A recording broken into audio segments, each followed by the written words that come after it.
Okay, so we finally found the thing that Rax wanted me to find. Ooh, what is that? Okay, let's see that in a bit. Good morning, Evo, Toyoya, Kenix Cow, Noctis, Maverick, Ect, Dakoita, Rax. What is this? Regwin. Oh, hello. Expedition 62. Urgen beat the rest of us to 100 kills. But I'm still 3 shy. I might need to do some solo hunting if I'm going to even up the score. Oh, I can hear a big Nev coming. They count for double. If I kill it quick, I can boost my score. And then he died. The end.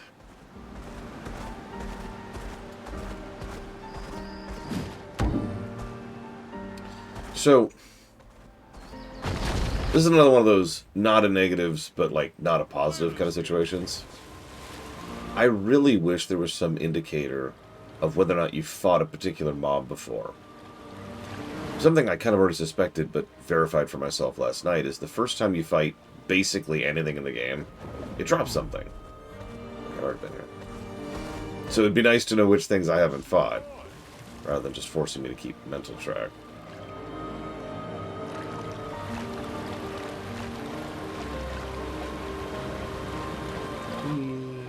Especially since apparently that's where you get several Pictos. Obviously, weapon upgrades are nice too, but like being able to tell, oh hey, this is there would have been nice. So I'm pretty sure I didn't fight this guy, for example. What? I would never use mods in a playthrough of this game.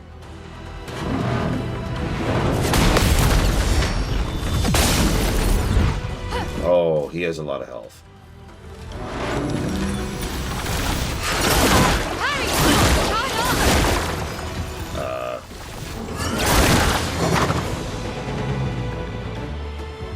Ready.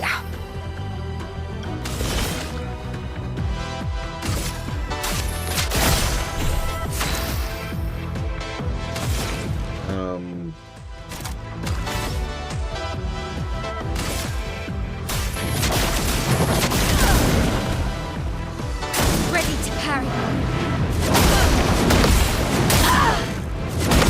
Those attacks are fast. Holy crap. Okay. Yeah.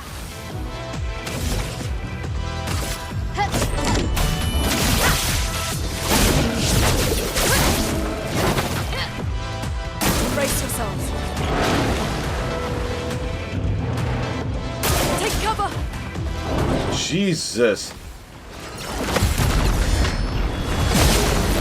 Chill out, Sprong. God. Your fate is sealed. I have not scratched the paint. Look how little damage he's taken. Look at how just a minuscule amount of damage he's taken. Thunder and crack! Maya!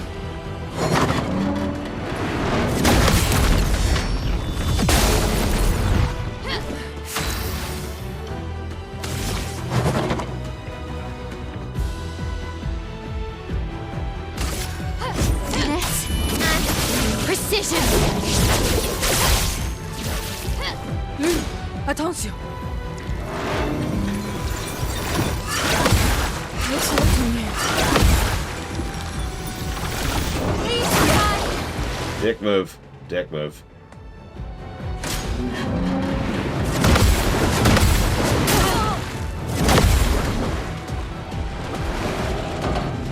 Yeah, I'm pretty sure this is an optional boss. I'm guessing this guy doesn't have a gimmick like Mr. Head. So I should probably just go ahead and die. Because we're gonna be here a long time otherwise. Let's just die. Let's just die. Maya! He is so fast.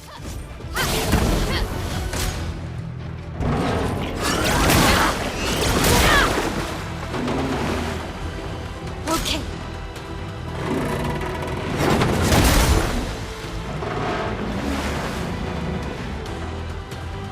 I mean, it's a big dude standing in the water. That's your warning.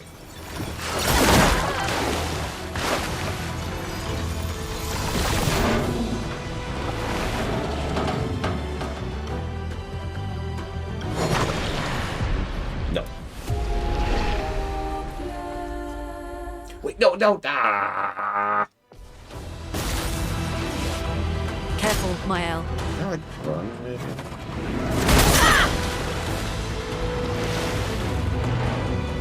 Nothing that I've seen so far. They do eat. We've seen several times that they do eat.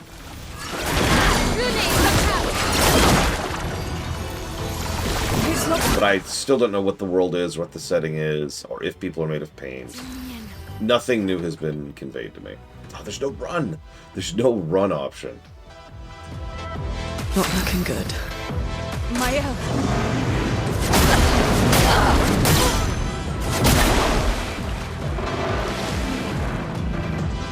Anga.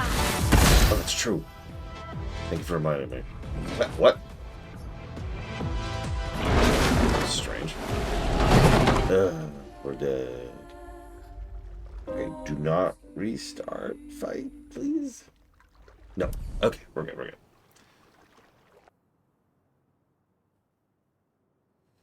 Yeah, as of now, we know nothing new that we didn't already know. Right. Okay. So, okay, this is not like Third Birthday. Let's just get that out of the way. But I am reminded of Third Birthday in that you don't actually know what the plot is or what's happening until literally after the final boss. I am hoping that we do not see a similar problem in this game. Because even if the rest of the game is well executed, I'm not a big fan of, oh, by the way, here's all the reveals at the end of the game. I've actually talked about that. It's something that irritates me in television more than in game design. When they push all the big reveals. By the way, that coral is why I'm not going to do all the side stuff right now. It's just too irritating to get around right now. When they push all the reveals right to the end. And it's just... Yeah, Chrono Cross did that. If you remember, Chrono Cross revealed the plot literally right before the final boss. And Xenogears revealed that, I want to say about halfway through Disc 2. It was pretty far. It was pretty far in. It is a style of storytelling. I tend to see it a lot in Japanese works because it's a thing for them. I don't know how else to put that. It is just not to my preference. And regardless of preferences, I do think it's something that is, I guess, problematic is the word I want to use. No, Jesse's Mask. I swear I didn't mean that comparison. Okay, I got a better example. Yakuza 0. Yakuza 0 pulls the same trick, where you don't even really know what's going on until basically the end of the game. And that was weird. There we go. That was very strange. By the way, sorry. Merry Christmas Eve, everyone. Merry Christmas Eve, everyone. Is this the end? Yes. Yakuza 0, I guess I'm done. It does the same thing. Like I said, it's a style of thing, and I see it a lot in Japanese storytelling. I know there's several animes and mangas which pull the exact same trick, where, like, on page 3 from the end, right? -3 from the end. It's like, oh, hey, by the way, da-da-da-da. So as you can tell, the minimap mod isn't perfect. If you look at the minimap up there. It's apparently... I'm shocked. I looked up minimap mod on a lark. Just because I was idly curious. And someone actually sat down. Because this is Unreal. So doing... Actually, Evo can tell you about this. She has made a minimap in Unreal. So keeping track of player coordinates is actually a relatively easy thing to do in order to track the player position. But because they didn't do anything else in order to make the minimap happen, the mod maker manually drew the zones. Each of them. Now, yeah, they probably pulled a mesh or something like that in order to do it, but still, that's the modding community right here.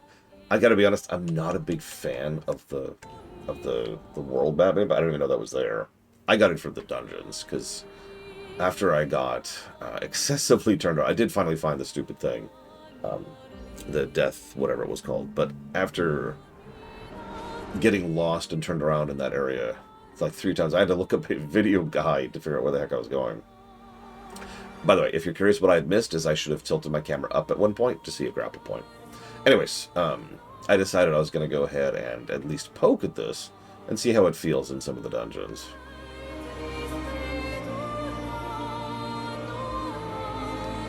Unfortunately, I don't know what any of these icons mean. I can assume that, like, skulls mean enemies, right? And, like, skull with spikes probably means a boss. I could get a guess.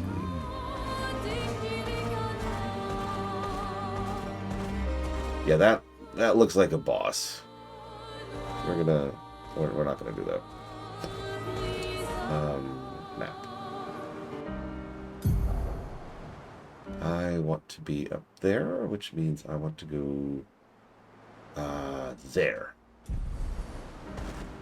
So yeah, no, it's more non-JRPG-ish of the FFs, because the FFs usually don't have the big reveal towards the end. It's usually the 2/3 point. Let's go back to television, because it's easier to center this around TV than it is around movies, or sorry, around video games.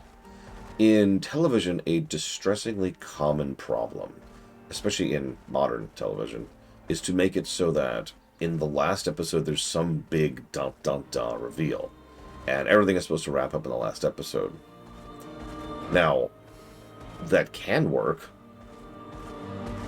I'm sure there's an example of that somewhere. I'm just not thinking of it. Oh, help me out. What's an example of that working? Yeah, it's the big cliffhanger ending. The reason, I've actually talked about this before, the reason most studios will do that, that's to say most production companies will do that, is because they want to get renewed for another season. They want to leave a big enough hook so that there's enough audience demand for them to be able to go to the suits and say, hey, please renew us. The problem with the cliffhanger thing is twofold. Yeah, every MCU show does this. It's really frustrating. I shouldn't say every. Most of them do. Because I don't know with total certainty. But there's two, I hate to say, objective reasons why this sucks. Reason number one is obvious. You might not get a new season.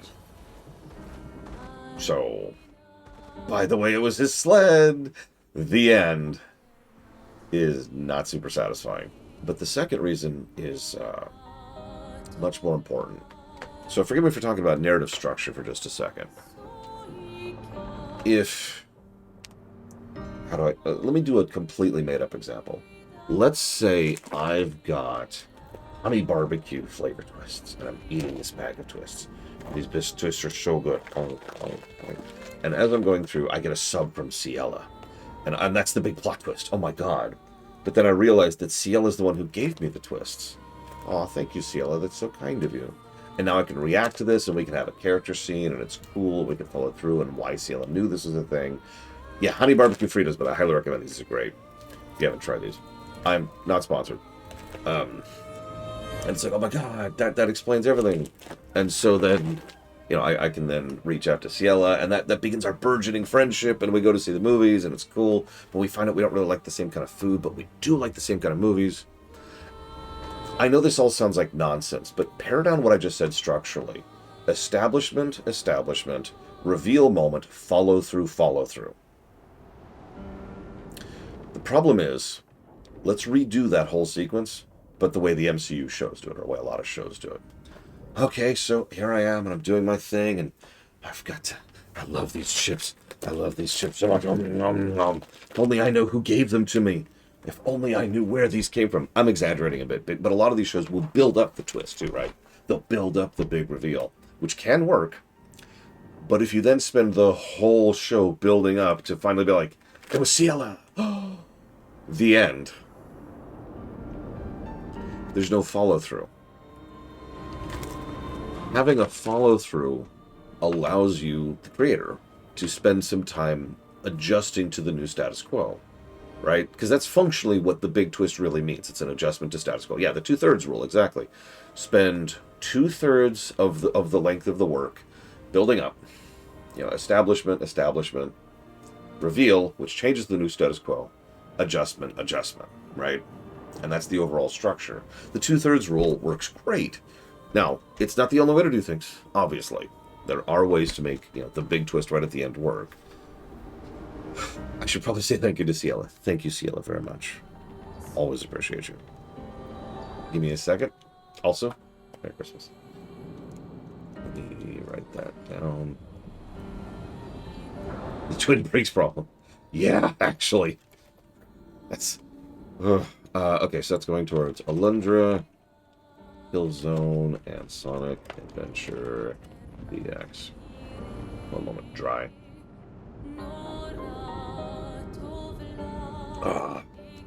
But yeah, so when games do this, I tend to have the same general issue.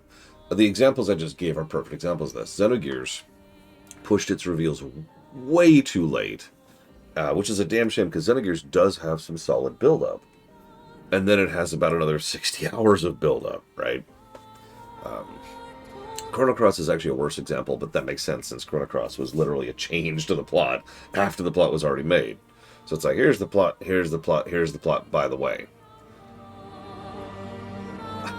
I'm trying to think of a counterexample. I'm trying to think of an example where this actually worked, because I know it exists. Can anyone think of an example where they pushed the big reveal to the very end, and it actually worked?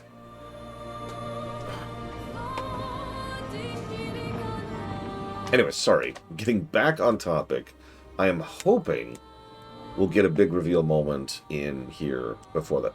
Oh, by the way, some of you might notice something different about the stream right now.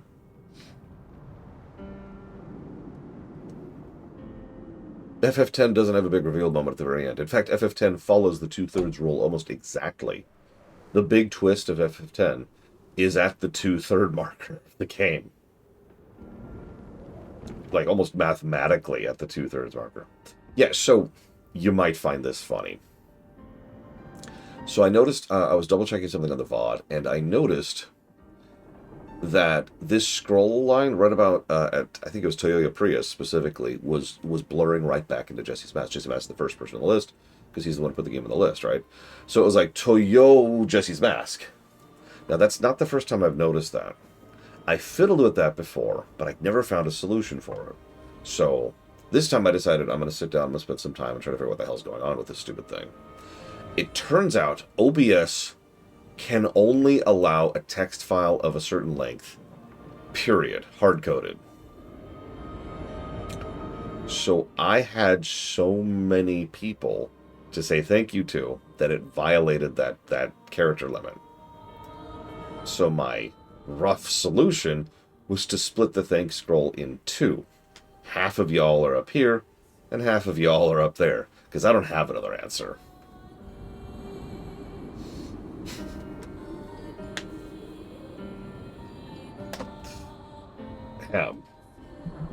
Anyways, I was actually going to put it down here, but obviously that doesn't work because we've got the counter over here, and we've got the stuff over here. I was going to put it here, and honestly, I don't think anybody gives a damn about seeing my face. But I had a weird feeling people would object to that.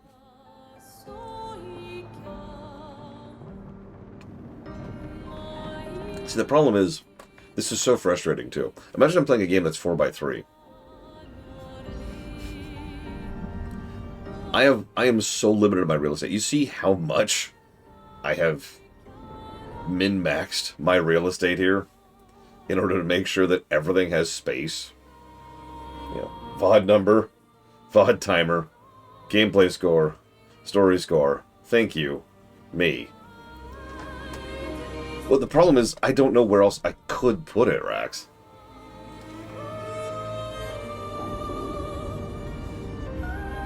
What do you mean, Playtable? Oh, you're asking why I've never run into this before. No, I've never had games that have this many people to do this before. Like, you remember how back in the day it used to be like, this is a record breaker because we had 40 people funding it. We're past 40.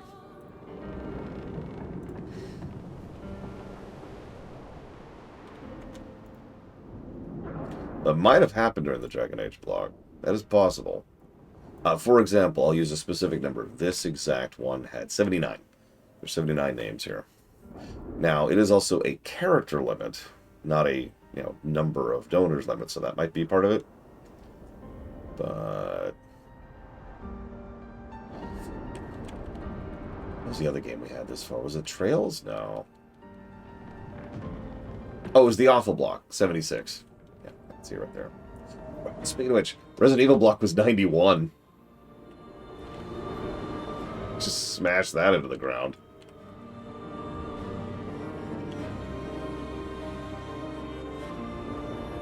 Also, speaking of which, for those of you who didn't hear, Contradiction got funded. Laura's choice gets pushed further out. But I also forgot to share this. Check this out. Expedition 33 took 414 days to fund. And you're probably thinking, wow, that's so long. No.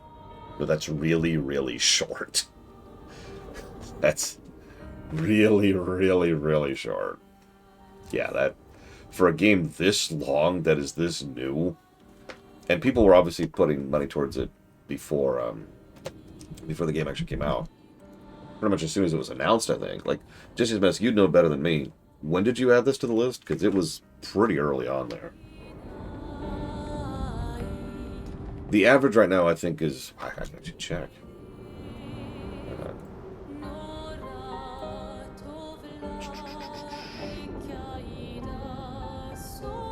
We can just do a quick averaging of this row, because I keep track of all this.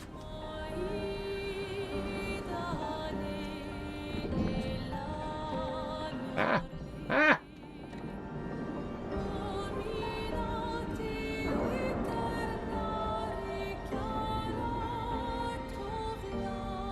Dude, seriously. Hang on, sorry, 1 second. It's being dumb.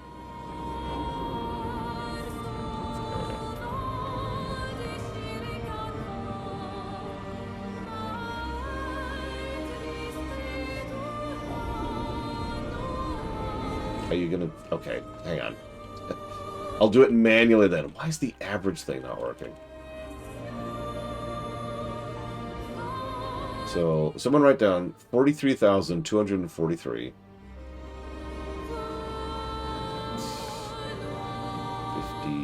52.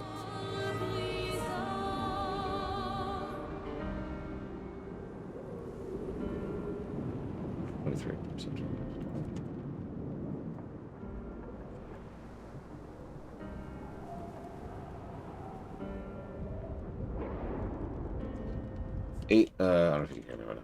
882 days is our current average. That's current. That's not counting everything. That's just like within the last year. So yeah, that is half average. Just to put that into a bit of perspective. The Quake run we just had took 1,400 days to run. Mother 3 was 1,800 days. Age of Empires 1 was 1,800 days. Trails of the Sky was 1,900 days. Planescape Tournament was 1,700 days. Xenogears was 1,900 days. Chrono Cross was 1,800 days. Deathloop was 1,500 days. Anything really short this year? Mega Man X8D, that's to say, the 16-bit thing, was only 280.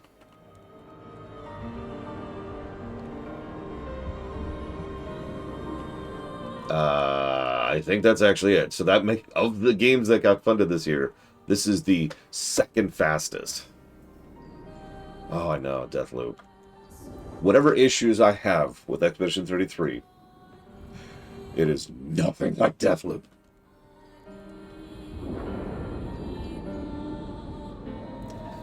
Okay, so, sorry. Getting back to the game. Usual Suspects. No, you mentioned 7, not Usual Suspects.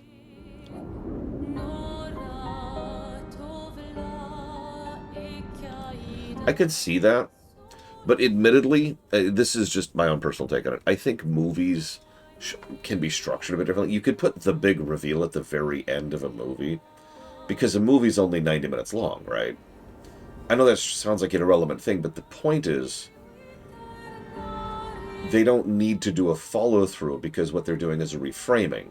When a movie puts the big reveal at the very, very end, when it's well done, the idea is that you then go rewatch the movie, right, with the new framework. That's like, oh, okay, right? 7's a great example of that. There's another movie like that's tickling the back of my brain that does the same kind of thing. And I can't think of the name of it. Sorry, I have a huge headache. I took some pain pills. Oh. That's true, Kiro. That's also true.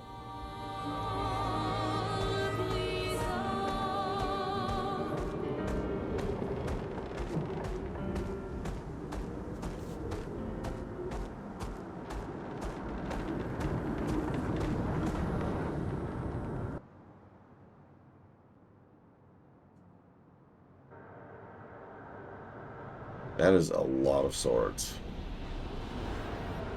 Hey, Captain Vice. Thank you for the sub. As always. Oh. You know, I really need a massage. Like an actual... Go to a professional massage. Don't worry, I won't do that. I don't have the money for that. Also, I couldn't stand someone massaging me. That would just be weird.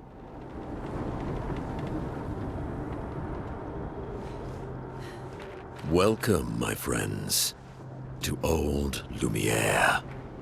Is anyone still here? Just Nevrons. So this is where our piece of Lumiere used to be.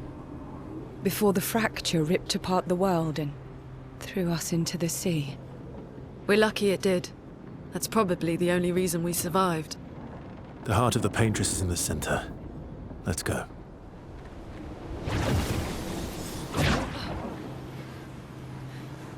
I forget the name of it, but it's... You know how there's that bump at the upper curve of your spine? It's the bottom left spot there. I know exactly how to massage it. I myself am a pretty good masseuse. But I can't reach the thing properly with my own hands. I need to be behind myself. Why did I keep doing that? Just spend some points.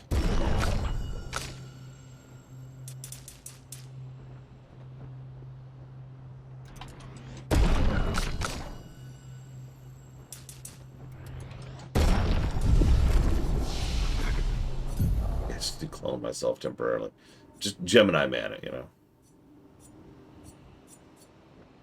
What was I going for?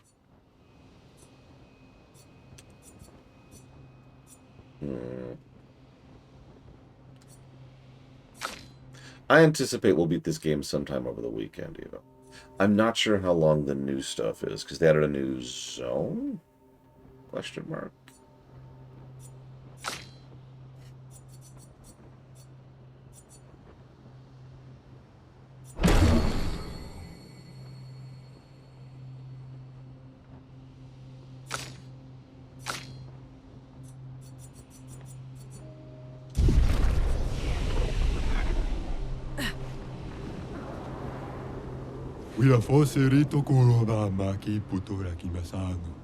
Sometime over the weekend, later.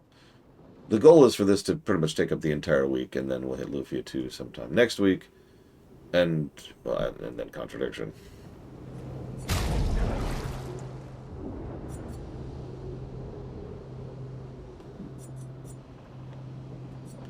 Recover health on counterattack.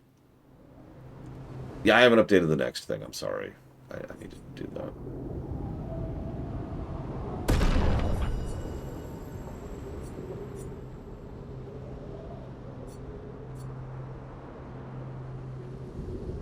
Bye, Mr. Red.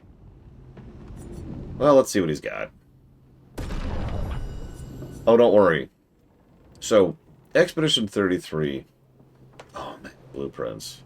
That's... I want to try Blueprints, but yeah, I don't know how... Like how I would charge for that, because... It's like just... It's not the same, but it's like roguelikes, right? How many hours do you charge for a roguelike, right? No. So... Lufia 2R is what we call a baseball bat game. Probably.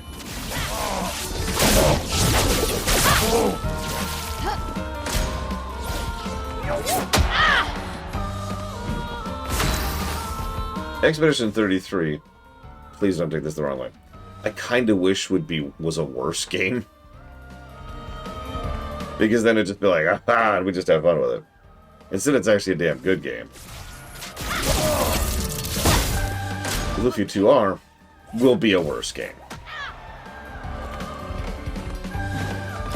spill some ink. A baseball bat game. It's a game we just take a baseball bat to.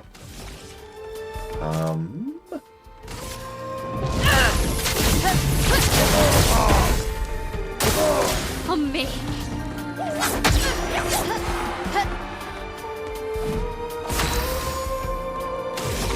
Losing all my skills here.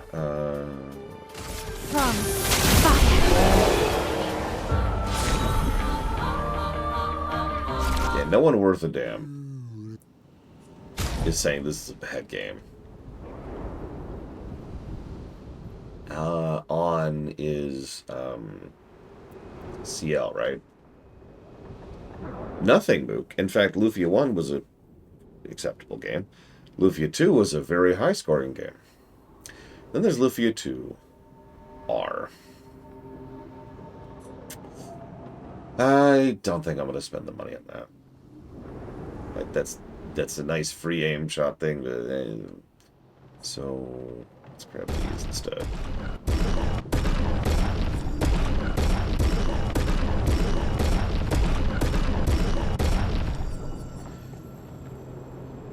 Yeah, we got enough. Let's grab those two.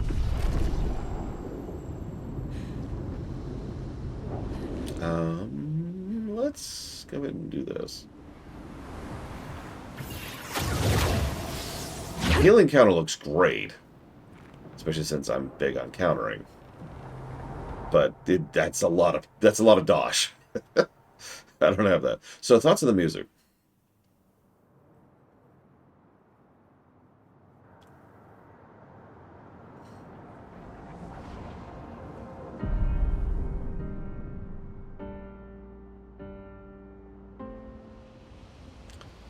Yeah, I don't think I could say a single negative thing about any of the music, would be my answer to that.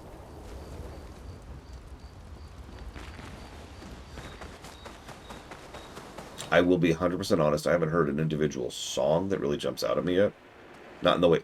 For those of you not aware, we do give song positives, but I'm also really harsh about what is required for a song positive. Like, it's relatively easy to get music positives, and this game will get quite a few music positives. In fact, it's already gotten music positives in both categories. However, song positives, that's a whole thing. I am not going to be surprised if we end up giving a song positive or 2 or 3 by the end of this. That is something I would actually go so far as to say that I am expecting.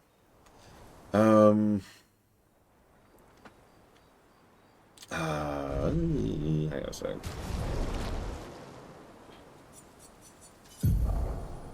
I'm sorry, Evo. I know what it means to be sick for long periods of time, too. You don't know this about me, of course, unless you've been spying on me. But when I get sick, I tend to stay sick, too.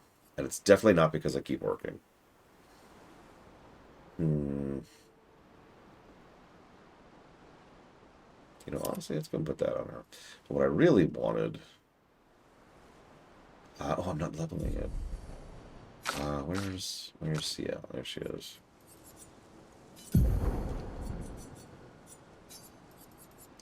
Go and equip Auto Death. And what am I not leveling? You know, it looks like I'm not... So one thing I've noticed, not a complaint, party experience happens regardless of whether they're dead, which is nice. And also whether they're in the party or not. So it skips the Chrono Trigger problem or the FF6 problem or whatever, right? Or the FF10 problem while we're on the subject. But they don't gain Pictos. That's not a complaint, really. It's just strange that they allow you to level out of party, but not the Pictos. Oh god, the FF1 problem. Hang on, right before I die, I'm gonna kill you. Oh, I'm dead. just to be a dick about it. So what we're gonna do is we're actually gonna swap. Oh, I do kind of want that. Let's swap this. Yes. And then I think that's everything I'm leveling right now. Speaking of minor complaints, there's a filter, right? None of these filters are leveled, not leveled.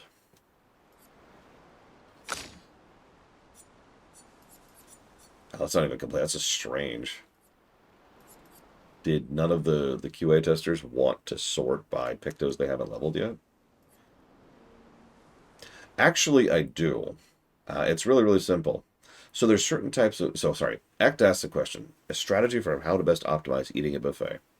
So there's two ways to approach a buffet. Yes, I've thought about this. Yes, I'm a loser. What do you want from me? Two ways to approach eating at a buffet. It's a buffet you know. It's a buffet you don't. Okay? If it's a buffet you know, you prioritize the stuff you know you like most first. You also deprioritize filler stuff, right? Bread, rice. I guess those are kind of the two big ones, right? Like those, the bread and rice stuff. Anything that's going to expand in your stomach, basically, and is going to fill you up early. Don't front load that. I've noticed some people will do exactly. They'll go there and they get some bread, buttered bread or whatever as their first thing they get. It's like, no, you're just going to fill up on that. Have that at the end. Have that at the end. Yeah, the crackers assort themselves. It's fine. It's fine. No, so focus fire the stuff you know you like. And usually what I like to do is I like to start heavy and then lean towards light. So like, random example, I'd get a steak, then I'd get a salad, right? In that order. Because the salad's nice and refreshing after I've had the heavy stuff. And I'm like, it's a nice approach. But hang on. What about a buffet you've never been to, a buffet you don't know? In that case, why is it? Oh, there we go. In that case, a completely different strategy. Obviously, the same rice bread thing applies, but prioritize stuff you don't know. Try stuff. I get made fun of for this. When I go to a buffet first time, I'll come back with a tray of just rando, right? Like a tiny bit of 10 different things on my plate. Because I just want to try everything. I just want to experiment and see what I like and see what I don't. Honestly, my first time at a buffet, I usually don't eat a lot of anything, even if there's something I like, because I'm too busy going through all of them. Um, hmm.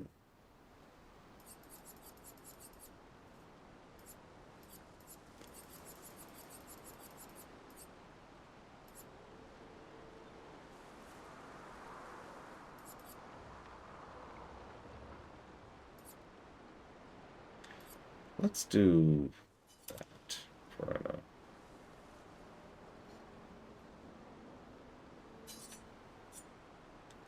You're right, actually, Kira White Noise. Didn't even think about that. Because, yeah, we've got the... I didn't even see that. I am so stupid. I didn't even see this option until Kira White Noise just pointed it out. So we could sort by level, which we are doing by default. There's an alphabetical, which will be helpful. There's a favorites? How do we favorite? Oh, it's right there. I see it. Add to favorites. I am so stupid. Health, defense, speed, crit, etc. While we're here, let's favorite that. And that. And that. I think it's everything right now. Rax got me started on this path, but I'm going to finish it. Oh, really, Toyoya? I am glad that they're still patching this game up. 100%. It's always nice to see that kind of continued support, you know?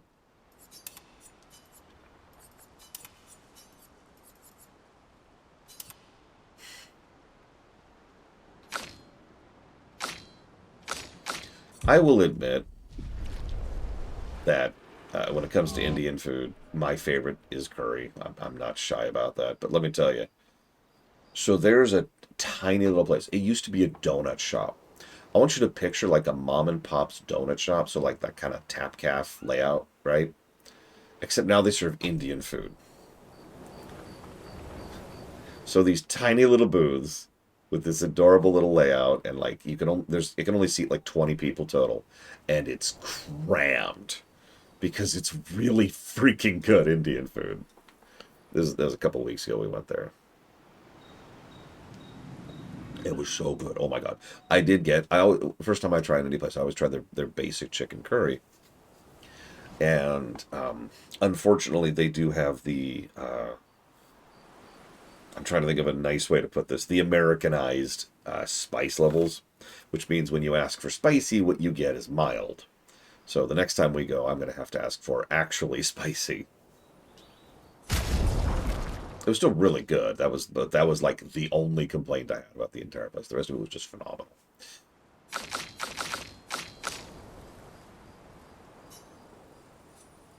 Yeah, bring your own spice. Lol. That's gonna get starting expensive, isn't it? Oh yeah, it's very flavorful spice.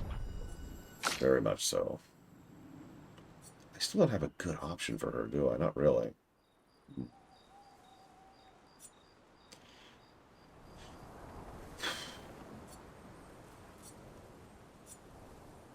Yeah, big BYOS, exactly.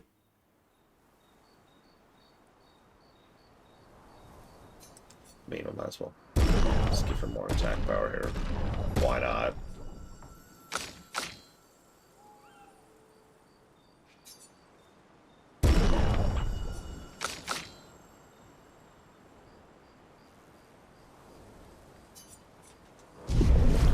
Okay. One more bit of menuing, and we're going to go into advance.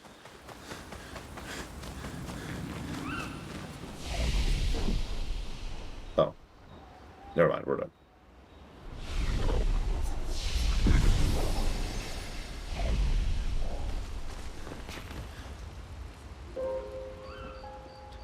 Bring your own spice, act.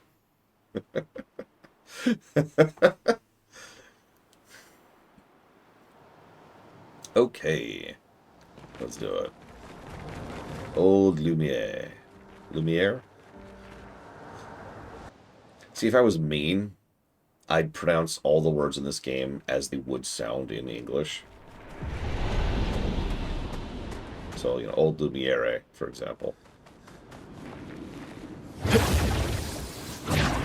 Or, Sael would be another one. Maella. Or Maea. Oh, speaking of which, it would be great, wouldn't it? I would, if I ever wanted to piss off the entire internet simultaneously, I would do that. So, this feels like a good time as we're going through here. So, Blade Terval asked a question, which I kept not getting around to. What did people think? This is a question for the crowd, not just me. What did people think of Gustav as a primary protag? Personally, I felt he was lacking, didn't have the presence or gravitas to carry the story. I think his design didn't look like a primary protag either. I'm curious if anyone else felt similar. What the hell is that? Or if I'm just out on a limb. Is that paint? It's got to be paint, right?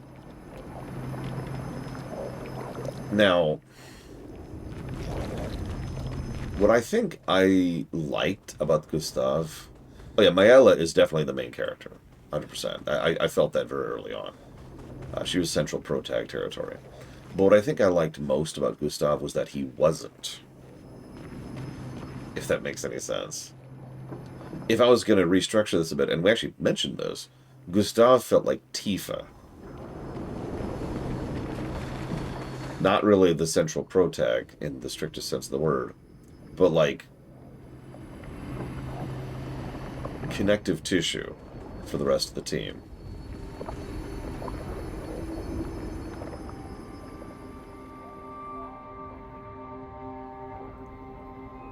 Maella has primary protag written all over her. The heart is in the center of the city. All right? Show off a bit, Minoko. Okay, speaking of which, Admit you can't do it yourself. Monaco, while we're on the subject.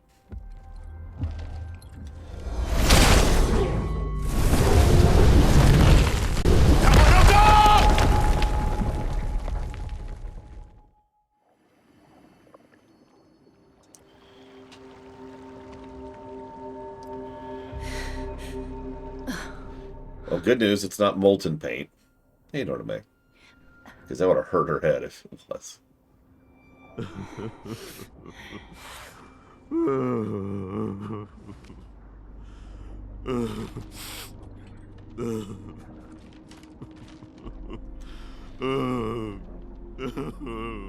Minoko! Why the hell did you... Sorry, I fucked up. I just wanted to show off. We just have to regroup. The others should be fine. Verso said the heart is in the center of old Lumiere, right? Right. Okay, Minoko. Stop crying. We have to move. Yes, sorry.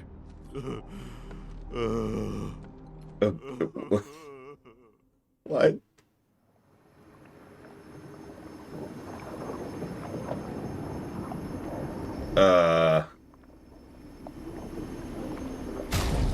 Yeah, no, that's what I thought. I feel like I missed it. What did he do?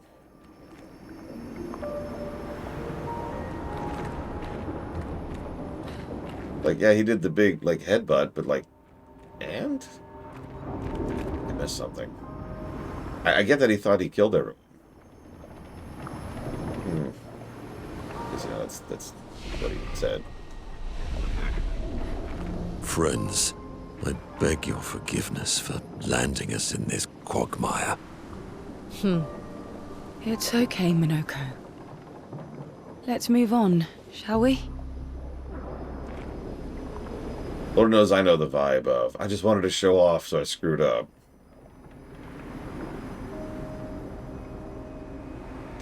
Well, since I don't have my optimal team, I'm going to skip combat for a minute. Me.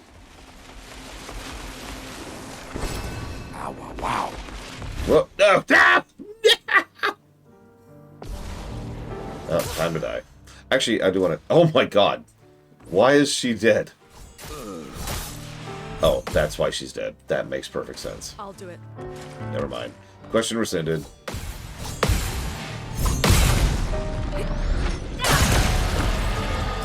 Well, shoot. I do need to level auto death, don't I? Well, I was going to test out the flea thing, but... Yes, CL, die. Okay. I guess.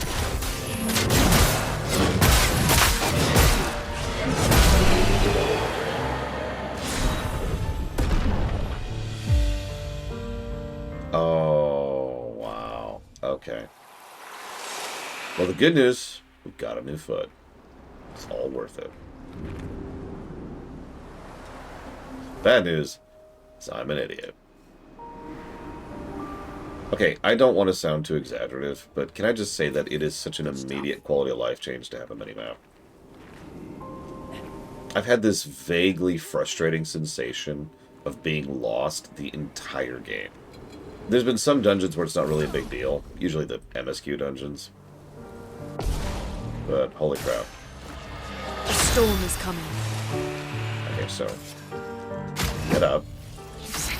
It's a mod. Game, unfortunately, does not get credit for it.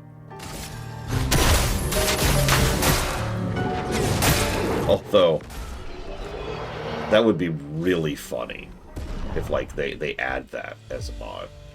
Or, not a mod, sorry, as an actual thing, right? Ooh, foot. Yeah, there's a patch. It's like, hey, you know what? We wanted to add a minimap. How exactly did our piece of Lumiere end up on an island when the rest of the city is here? One of the great mysteries. I wish we had more time. There's so much to study here. I was actually using you as an example earlier, Evo, of how to make a minimap in Unreal. Because I've shown that off. I've streamed that game. I am actually curious why they didn't have a minimap. Because there's so many possible answers there, right? It could have just been like it wasn't a priority. It could have been like maybe they had other things going on, or maybe I decided they didn't want that, or maybe it breaks immersion. Like, there's all kinds of possible reasons. I don't know what answer they came up with.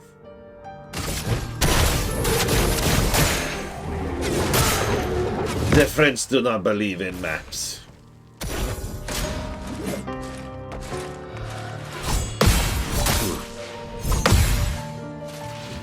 Not today. Let us stain them.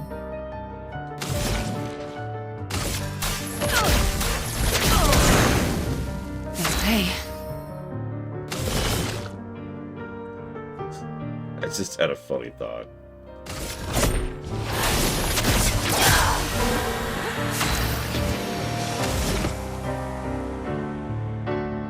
Could be, Rex. Because you're right, there has been a big pushback against hand-holdiness.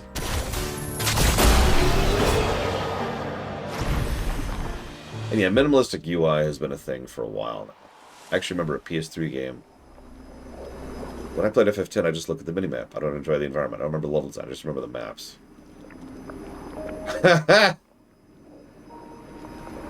Okay. So, artistic choice. You got it.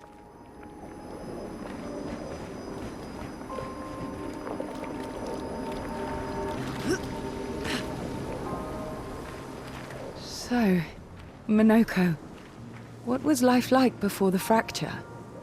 The world was smaller and cozier, livelier. There were many more of us Gestrels back then. The fracture tore our villages apart. Only a fraction of a fraction survived. Our forests are filled with Gestrels awaiting rebirth.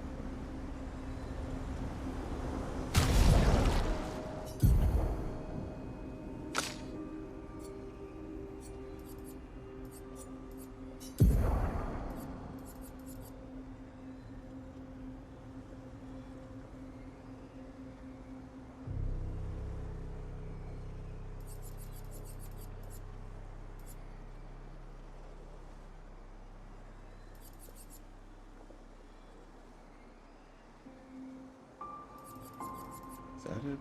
Oh god, I don't remember what it's called.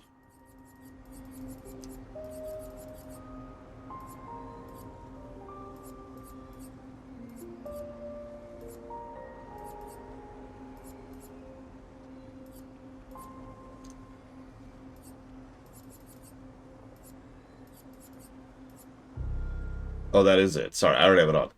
I was looking for stuff I didn't have. I was looking for this, Augmented First Strike. Let's do that while we're here. The Paintress? She's the local god. I legitimately have no theories about her whatsoever. I have nothing to speculate on yet. So, one other thing I like about this game, I've had a theory for my entire life that there are plenty of people out there who would be skilled in something creative and either never or rarely get the chance to actually express that, to actually do anything with it.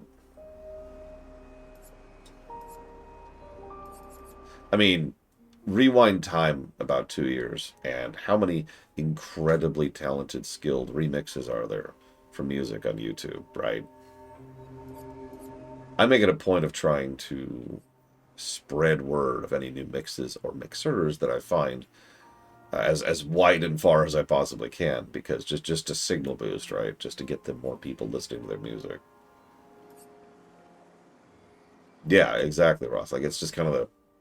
And I'm not going to turn this into a whole polemic thing about how the world grinds you down in order to make you less useful. I'm just saying, it is something I've wondered many, many times in my life. How many of us could be good at X, Y, or Z, and basically never know. Anyways, I guess that'll do. Yeah. I am less interested in the weight and convolutions of Einstein's brain than in the near certainty that people of equal talent have lived and died in cotton fields and sweatshops.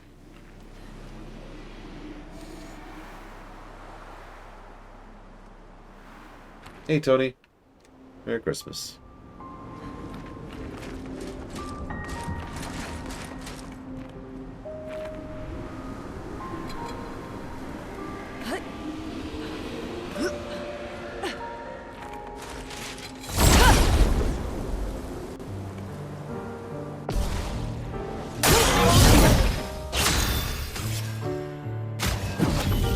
My, what lovely feet. Minoko. Buddy.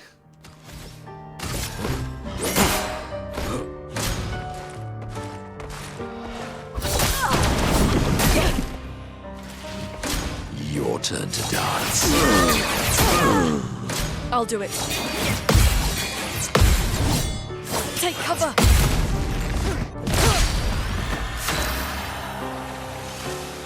Minoko Tarantino is Kill Patris.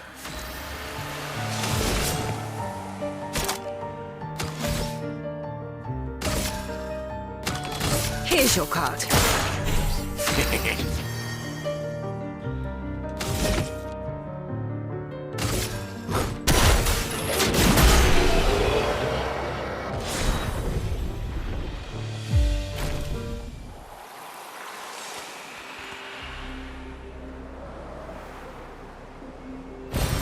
Useful.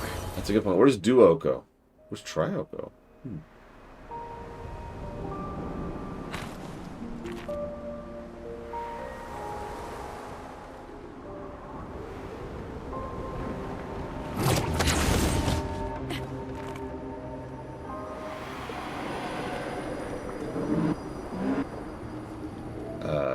What are you? These days I'm a man who sits and thinks. When she was young, she'd get sad thinking about mortality.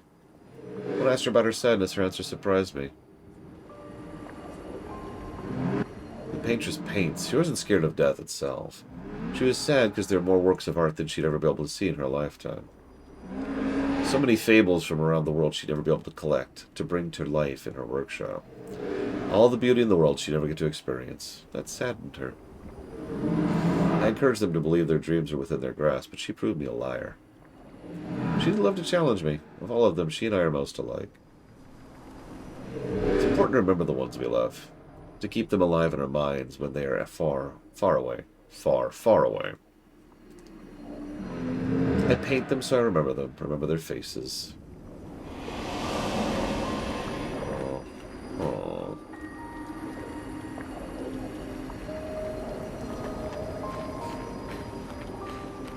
Why would you ever try something new without being paid for it?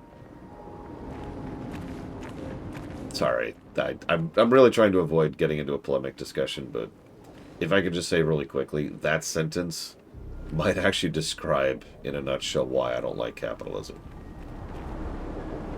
When that becomes the only incentive.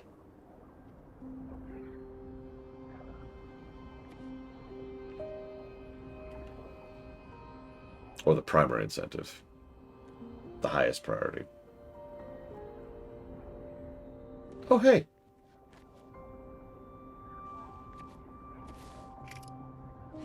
Doesn't that look like one of Esquier's stones? Oh, yeah. Let's bring him a gift.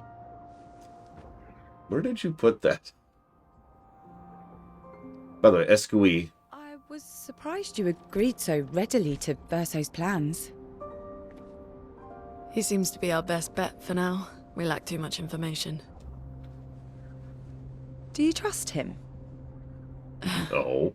I trust that he wants to reach the paintress. So for now, our interests are aligned. He has been helpful. Still, I have this feeling he's hiding something. Yeah, just having this conversation right in front of Minoko. Jesus, guys. Minoko, how did you meet Verso? I don't really remember. I feel like I've always known Verso. You mentioned traveling with other expeditions. Quite a few. How many? What happened to them? What happened to them? Maybe ask Verso when we find him. Yeah, okay. Finding them comes first.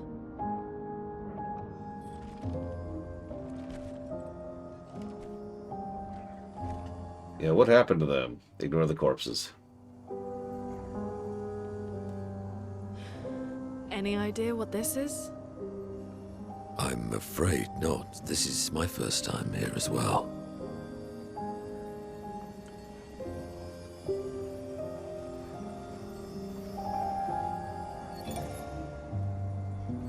'58. They were the ones that Verso was traveling with. I believe so.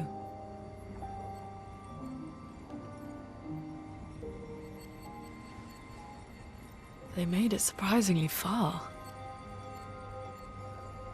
An axon. Interesting. Verso is...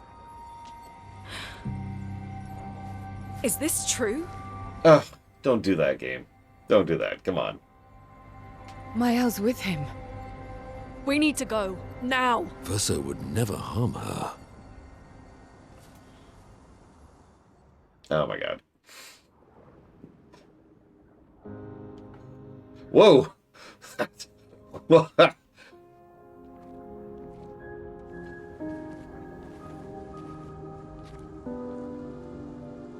Can you stand?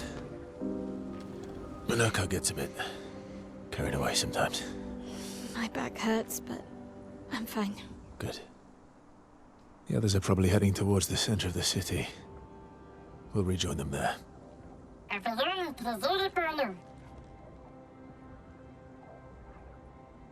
Feels like home. Yeah. Feels like home. Dun dun dun. Monoko fits well in the disaster expedition, eh? Yeah. It does. After you. A favorite character? Aw. I mean, honestly, excuse me, good stuff is probably my answer there. Speaking of home, where do you live in Lumiere? Above a bakery near the center. Angelique's Boulangerie. I ate there every morning. I wonder if it's still there. It's called Mathilde's now. When this is over, you should go and visit.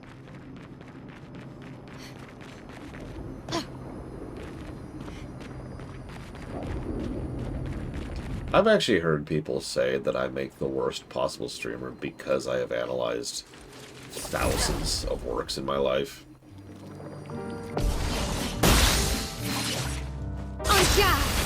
I'm not sure what to make of that. It's just something I hear semi-periodically. Finesse and precision!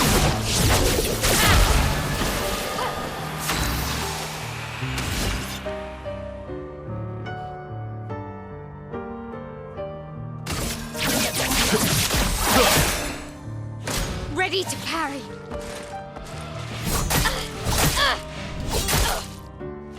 En garde!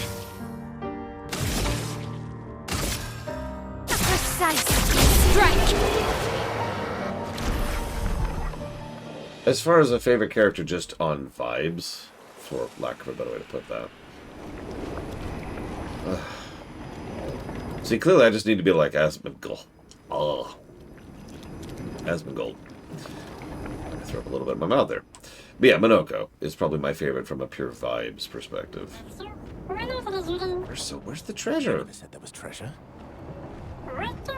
Wait a minute. There must be a treasure key.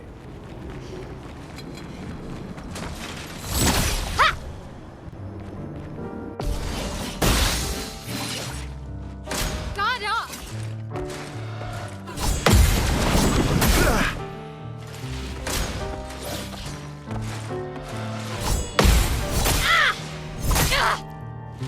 En garde!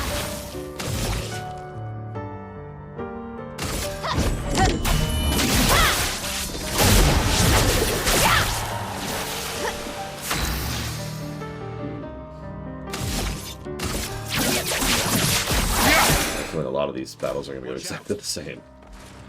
She stays in stance. He marks. She kills.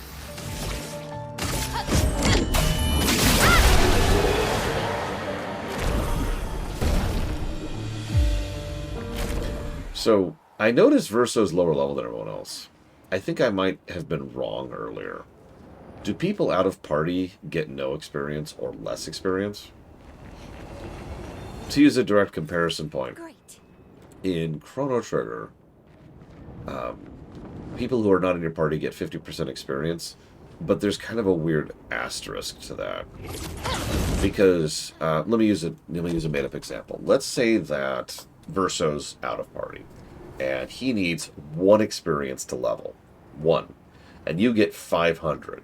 So he gets 250, which means he gets 1. Because he only gets enough up to next level. It doesn't know how to track past it, because it's not actually giving him experience. It's doing a completely separate formula to give the back row experience. Make sense? I don't know if this game does that. It's an interesting little quirk about Chrono Trigger. I know way too much about that game. Anyways, point being, it looks like this is more like Chrono Trigger than I thought. Did not know. Egg on my face.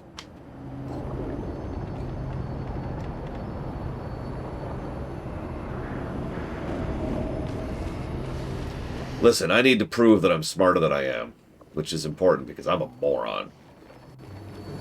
What the? On me. Chronotrigger. Well, that's a good point. Evo, you know French. How would Chrono Trigger be pronounced in French? Finesse and precision. On me. Careful now. On me. You're outmatched.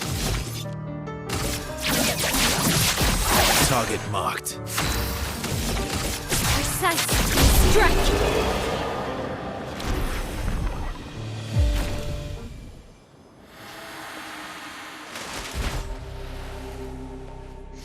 We're a pretty good team. Verso? He's gone. And now he's gonna murder her. Verso? Putain. Where did he go?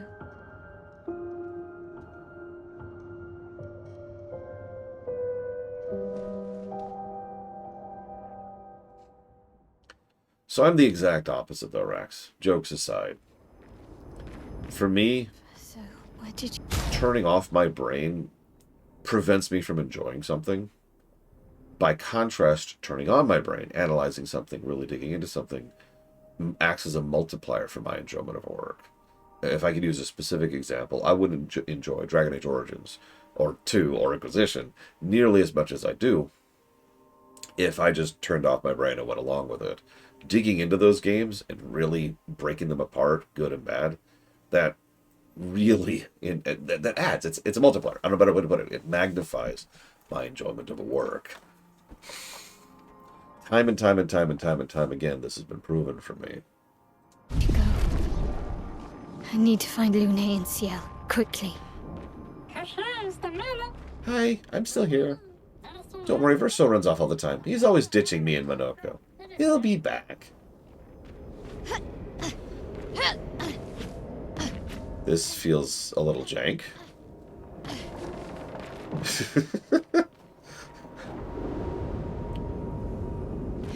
Trigyo, maybe, Evo?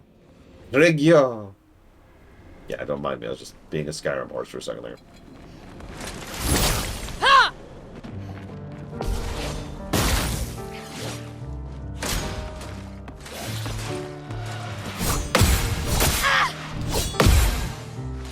Time to hit big.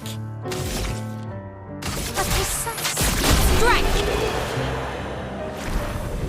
No, Evo. I'm sorry. Fine. I will pronounce it in French. Fina Fentejoie. What's 6 in French? I used to, it's au doigt. Shoot, I don't remember past that. I used to know this. I used to know up to 10. Yes, I'm proud of that. Thank you. I used to know German up to 10 too.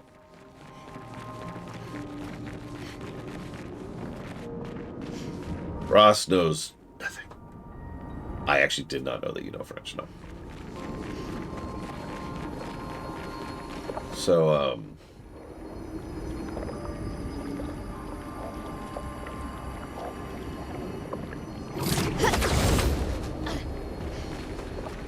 yeah, but that's not French enough, Darko. We gotta French it up a bit.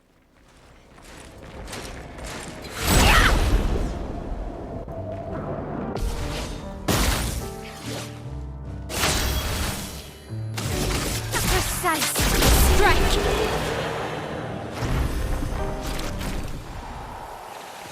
Look, yes, I understand that most things translate literally. I'm just having a bit of fun. For example, in Japanese, one of the very common tricks of their language, which I actually find fascinating, is they'll be like Japanese, Japanese, Japanese, Japanese, Japanese, Japanese, Expedition 33, Japanese, Japanese, Japanese, Japanese, because they just say names literally. In fact, I actually borrowed that when it came to Imperial. When I was designing that language, I decided that some proper names could just be literally translated. That is to say, not translated, rather than literally translated. Excuse me. So, you know. But let's have some fun with it. So, like, let's see. So, obviously, Expedition 33 would be Espeth Wondage is a token fatality po. 33. I don't know how to say 33.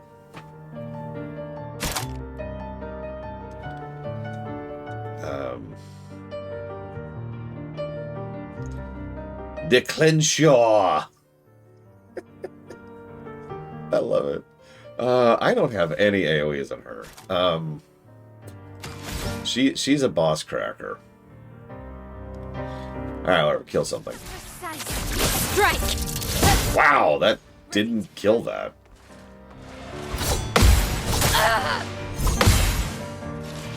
Wow.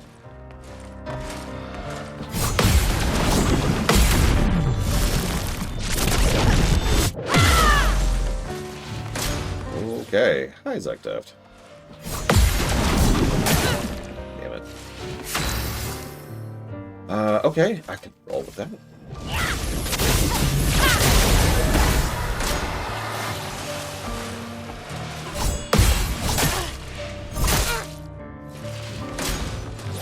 I don't know what that is, Radical Seeker. So I'm gonna go with no.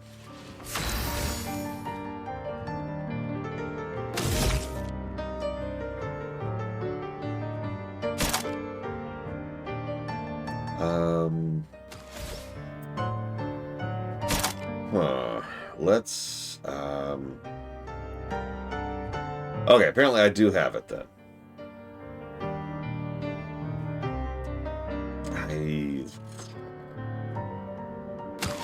What's this? There we go. Yep, I was right. I was pretty sure that would push me into defensive. I was right.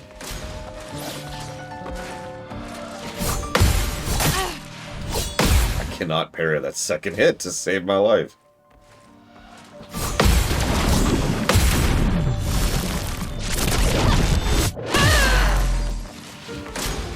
God, these guys have a lot of rounds.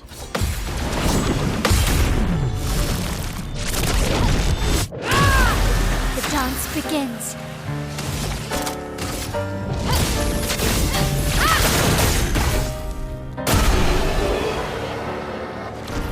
Okay.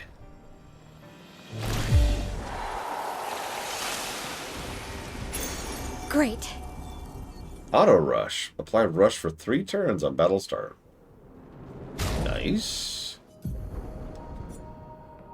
You know, one other thing this game does better than... This is going to sound like a comparison. Final Fantasy VII. It gives you some of the cool Pictos earlier on.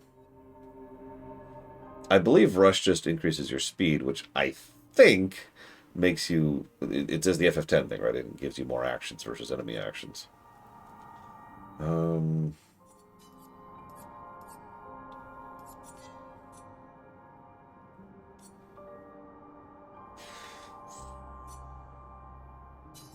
Let's do that.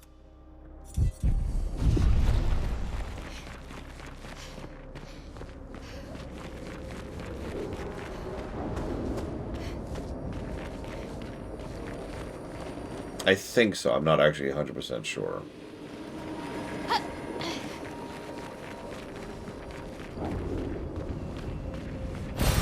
Nice. Oh my god. Oh my god. Look at my mini-map. See those two skulls up there? First of all, you notice how it's tracking them live?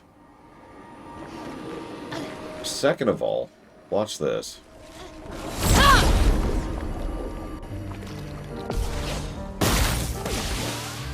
Oh yeah! A precise strike! Okay. Okay, it's gonna take me a minute, but like, remember what you just saw in the minimap. Just remember, put it in your mind.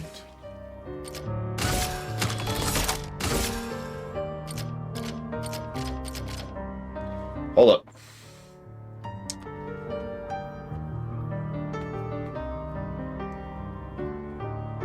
So you know one thing that Baldur's Gate 3 did really well? There were, I think, 3 different ways to tell which enemy you were targeting, which enemy was which. I forget all of them off the top of my head, but like if you mouse over an enemy, it'll highlight their portrait up in the turn thing. You can also highlight the portrait, which will highlight the enemy. And I swear there's a third way. It's really great. It's a great way to tell immediately, okay, hang on. Who's that goblin who's going to go next versus the goblin that's not going for like 3 more actions? Oh, it's this goblin, so I need to prioritize this goblin. I don't think this does that. I don't see anything changing there in the turn indicator to indicate which one of these is going when. Like, I understand they have different portraits. So I think this one's the second one. And I think that's the first one. But the only reason I can tell in this case is because they're shoulders. This one has a shoulder on the right, and this one has the shoulder on the left. And honestly, I didn't notice that until I'd already started talking. Once again, this is not a negative. This is just a strange thing that's not in the game. Did FF10 have that?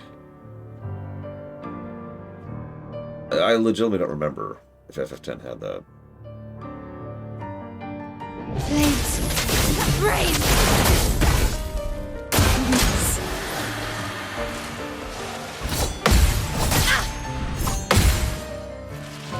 Still can't parry that second hit.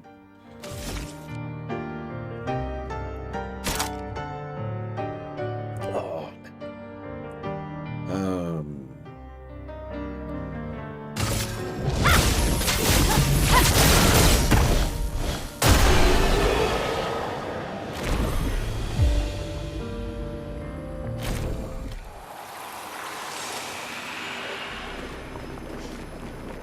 So, getting back to what I was talking about. Notice anything about the minimap?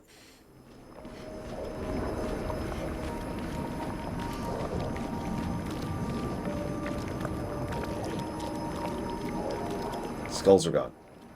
It's actually tracking live. This is an I recommend this mod to everybody. The fact that it's actually tracking what I'm doing live as I do it is way more advanced than I was expecting out of this thing. Yeah, hang on. Let me do something here really quick. I'm impressed. You're gonna have to figure out modding in Expedition 33, which involves a separate thing, but it's not a big deal, I swear. You're just gonna need to use a mod installer because this is an injection mod. Because Expedition 33 is an Unreal game, which means it was not designed around modding. Sorry, that sentence sounds weird. Let me try that sentence again. Unreal is actually incredibly modular. The problem is, it's not very user-friendly in terms of modding. Like some games, Oblivion, right, or Factorio or whatever, will actually have a program, like a loading thing, which is like, here's your mods, and here's your order of your mods, and here's which ones you have installed, and here's which ones you have activated. Unreal games don't have that because Unreal games tend to have a mods folder, which is then directly injected into the game. But there still tends to be there needs to be an injector So you're going to have to pick up either the mod loader or the UE4SS experimental, one of the two.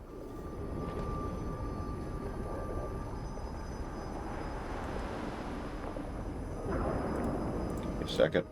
I'm setting up a thing. Give me a sec, give me a sec. You're so impatient, God.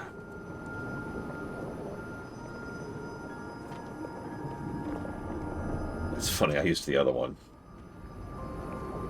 No pluses for mods. No, there's no mod support. So there's no pluses the game actually gets. Which is a damn shame, because I really like this minimap.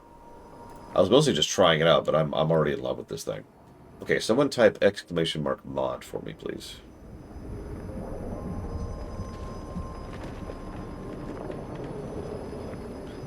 There it is. Perfect. Thank you. And that way, in the future, if anybody asks, they can just type that in and boom. Close.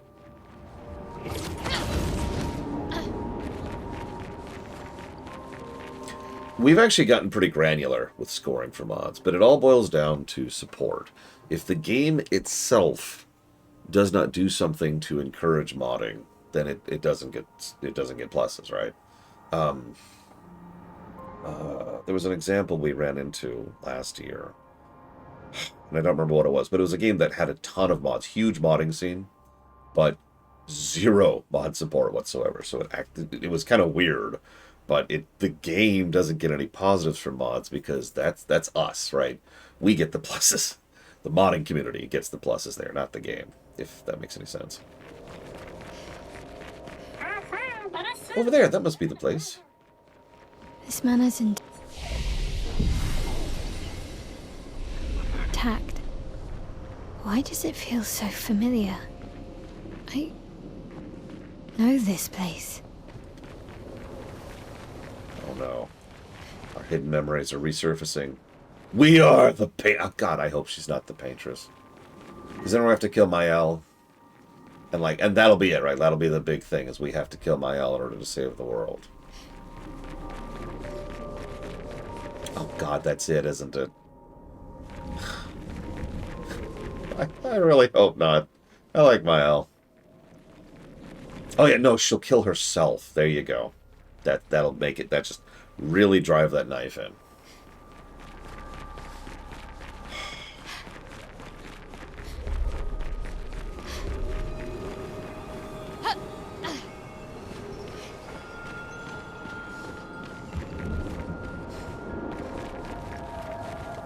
Actually, yes, Starcry. That's the 3 metrics.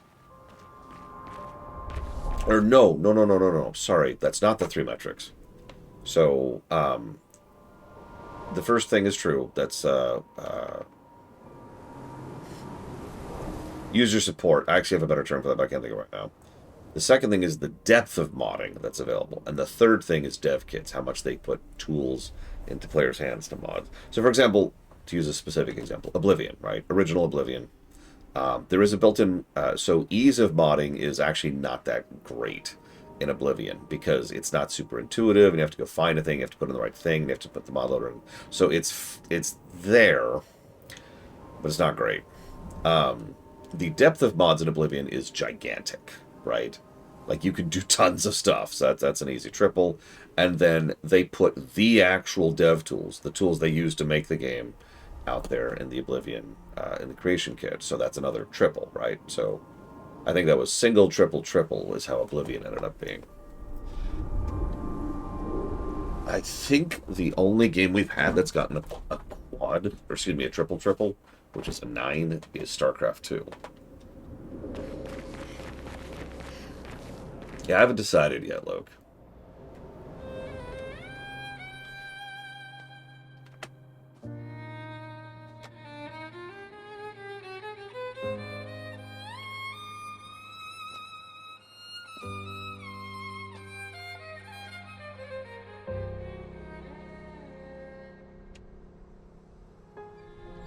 I will not gush about StarCraft 2. I know people are tired of hearing that. All I will say is it is a good game.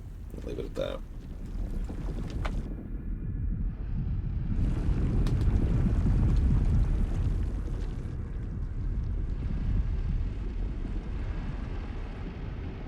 I knew you'd open the door for her.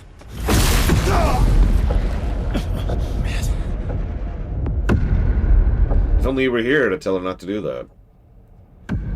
Really, Verso? This was your plan?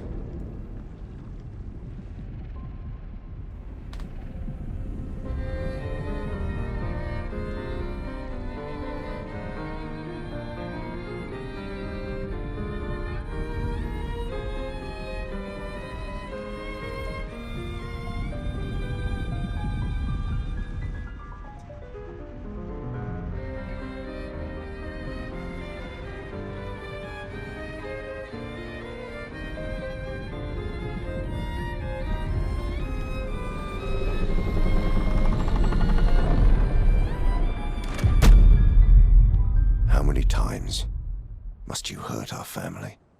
No, you don't get to lecture me on family. Why do you refuse to see I am doing this for us? Yet you insist on rushing toward death. You're trying to stop the wrong cycle. You're doing this for yourself. Of course. It's easier for you to think that, isn't it? Easier to betray us if I'm the villain. So move. I'm gonna fucking kill him.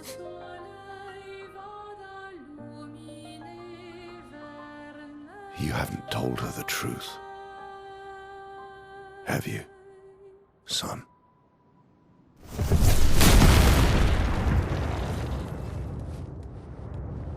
Sorry we're late. We were busy doing a bit of reading. Were you planning on sharing that this man, the man who murdered our team, is your father? Family is not my favorite topic.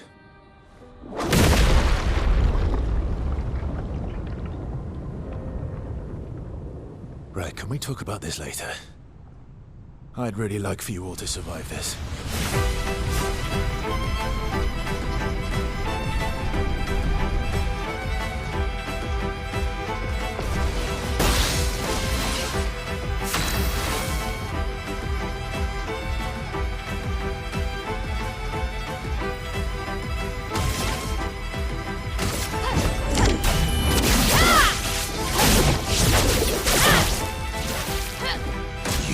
Forced us to this point.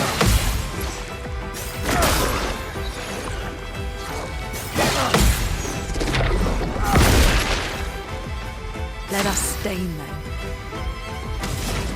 Yeah, the fact that it forces my party on me is just kind of like, I didn't want to mention the fact that I don't give a damn that he's her father, because every time I mention that, someone pushes back against that, and I just didn't feel like going down that road again.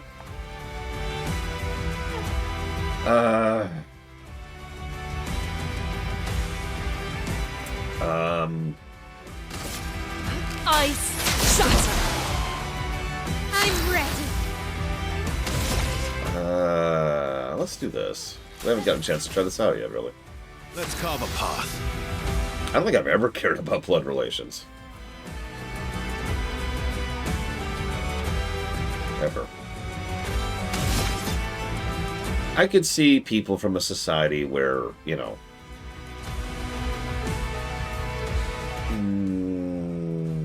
No, actually that doesn't make sense. In a society like this one, I don't think they would care about blood. Now, hear me out for just a sec. Like, Mael, right? She's not the blood sister of Gustav. And because people get etch-a-sketched every now and again, right? As the number gets ticked down, they have to form non-blood bonds.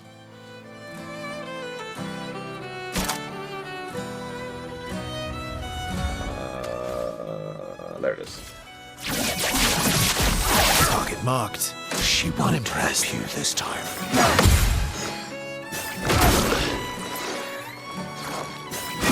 Oh my god. Now, Versa not telling them something, yeah, no, that makes perfect sense.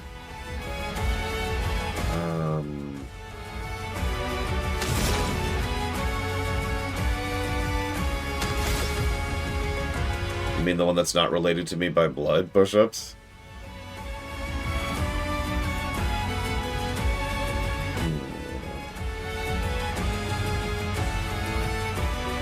Can I not? Skip turn. Just skip turn.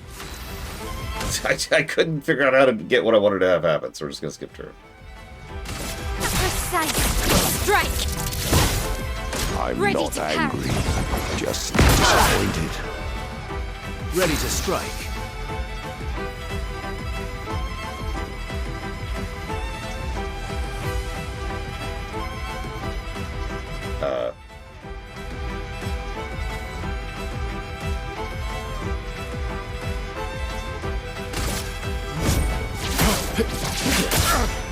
On guard. Is that just a party debuff? It looks, that's got to be a party debuff. Okay. Sure. Chroma is flowing. I'm ready. First time we've seen party debuffs like that.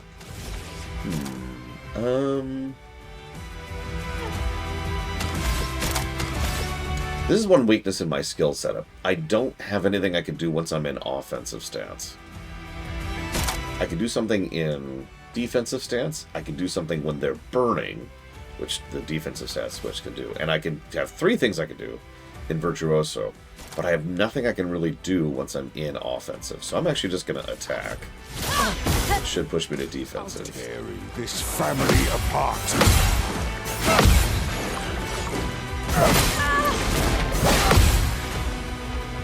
Let us stain them.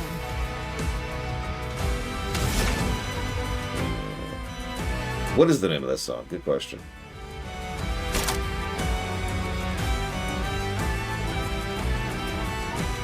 Oh, neck. I mean, Andy Serkis is amazing.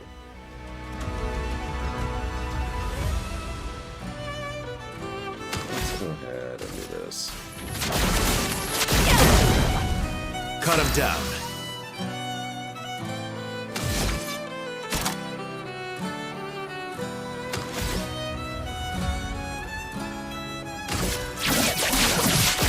Target marked. Danger! Should be fighting by my side.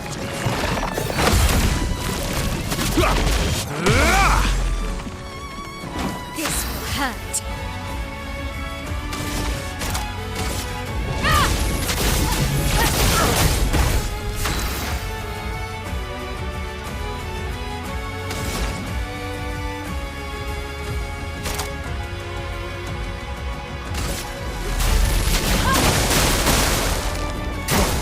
Get ready.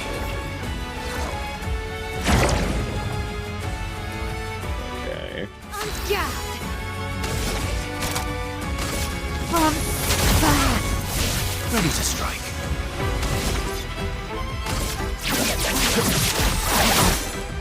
Let us stain them.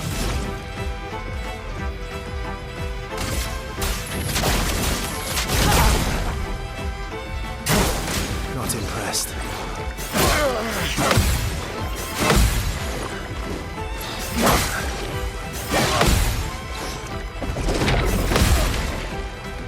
Let's spill some ink.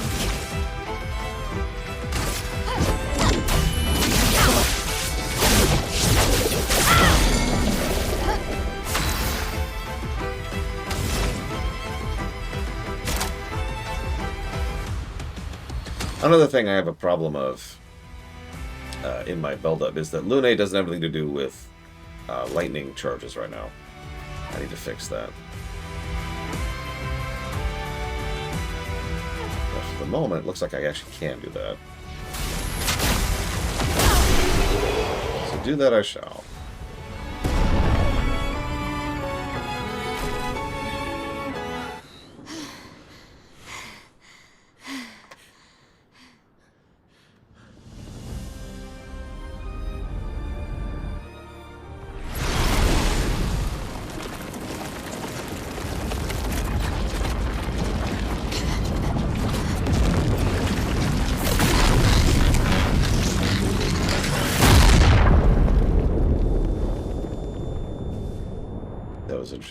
Minoko going to defend Noko.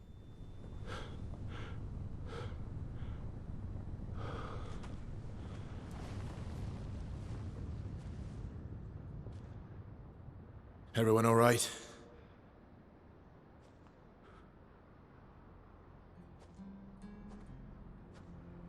Okay.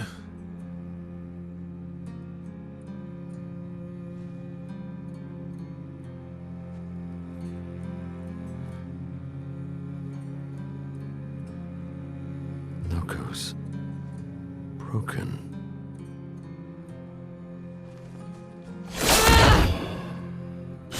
Why can't you accept who you are?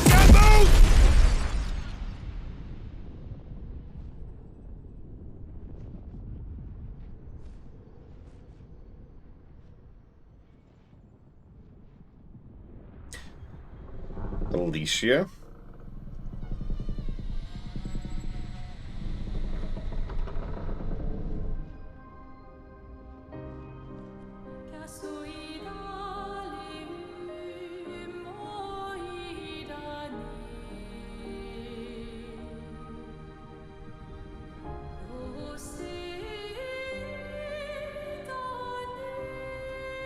And yeah, I called that was her from the very beginning. I even mentioned it in my notes.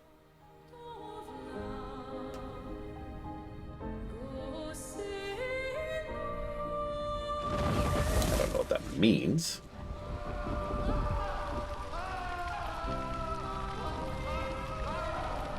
What is that? Okay. Will you tell me your name?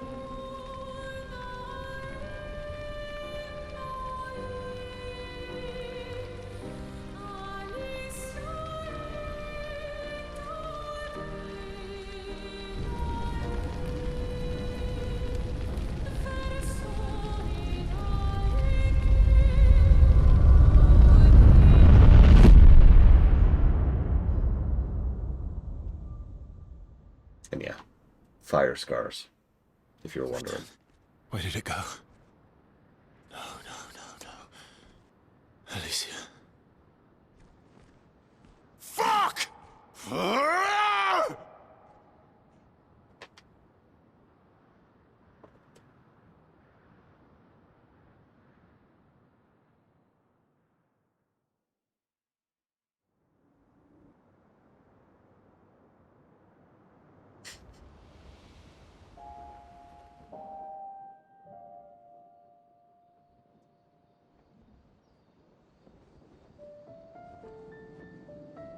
Oh, Dory. Thank you, mon ami.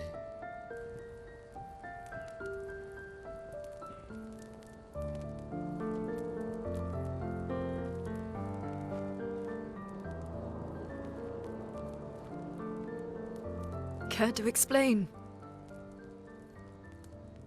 Your father.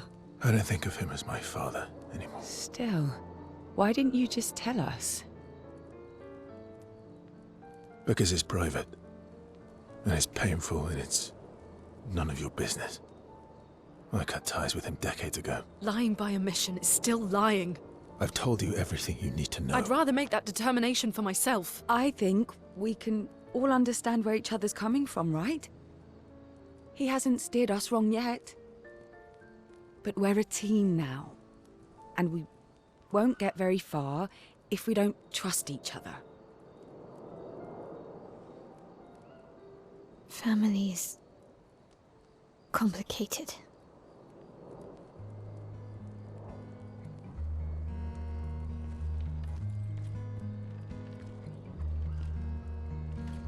Old friend, you've traveled miles, spinning. I've already answered that, Zara. It's the thank you list. Your blind eyes on the dial, stripping off. The stories say that Gestrels reincarnate. Is that true? Can you bring Noko back? Partially. We can bring Noko back to life. But not all of Noko will return. It will be a different Noko. The one you knew is gone.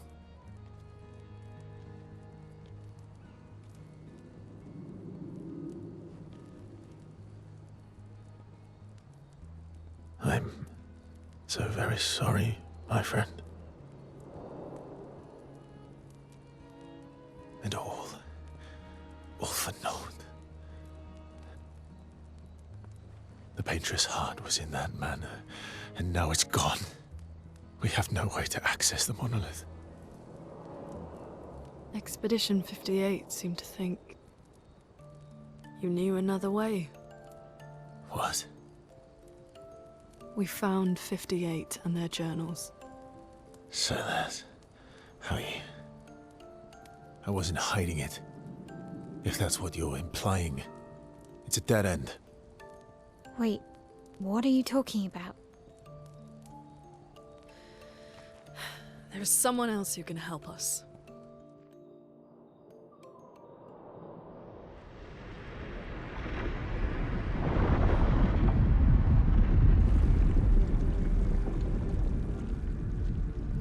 Excuse me. Is it true? Can you make a weapon that can pierce the barrier?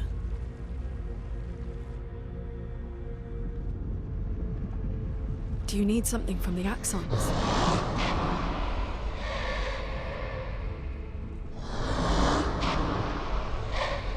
Do you need their hearts? Look, to create this weapon, he needs enormous amounts of pure chroma, which is way beyond what we can get from Nevrons.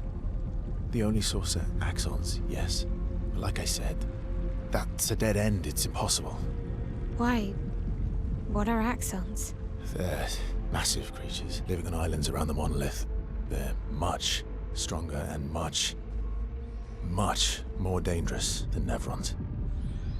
I can't die, and I still couldn't take them down. Yet we found the corpse of one in Old Lumiere, so it's possible. I don't know how that one died. But I'm telling you, listen to me, please. Our chances of taking them down without you lot dying are close to zero. Close, but not zero. Death is coming either way. And as expeditioners, if we die fighting. Wonderful pep talk. I know.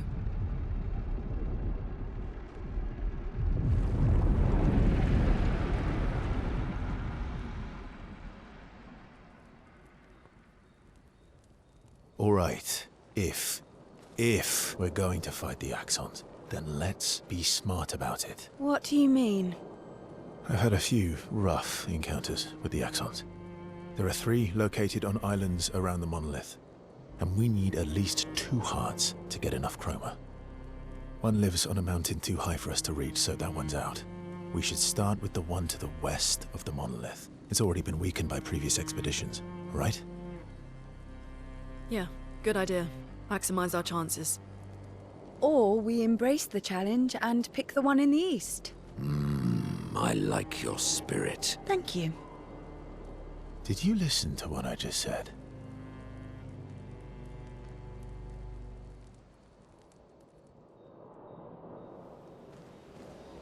We'll have to go kill some big bosses, huh? Including the guy who absolutely wiped the... Please tell me this isn't a grind spot.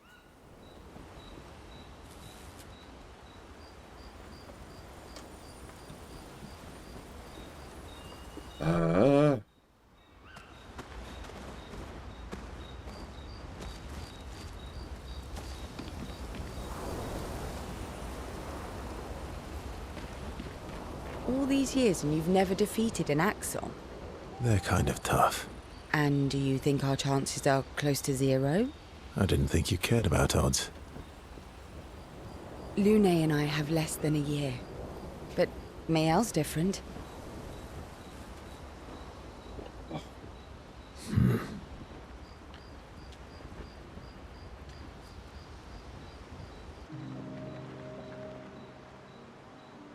Story time? Let me think. Come on. You've been alive for over 60 years. You must have tons of stories.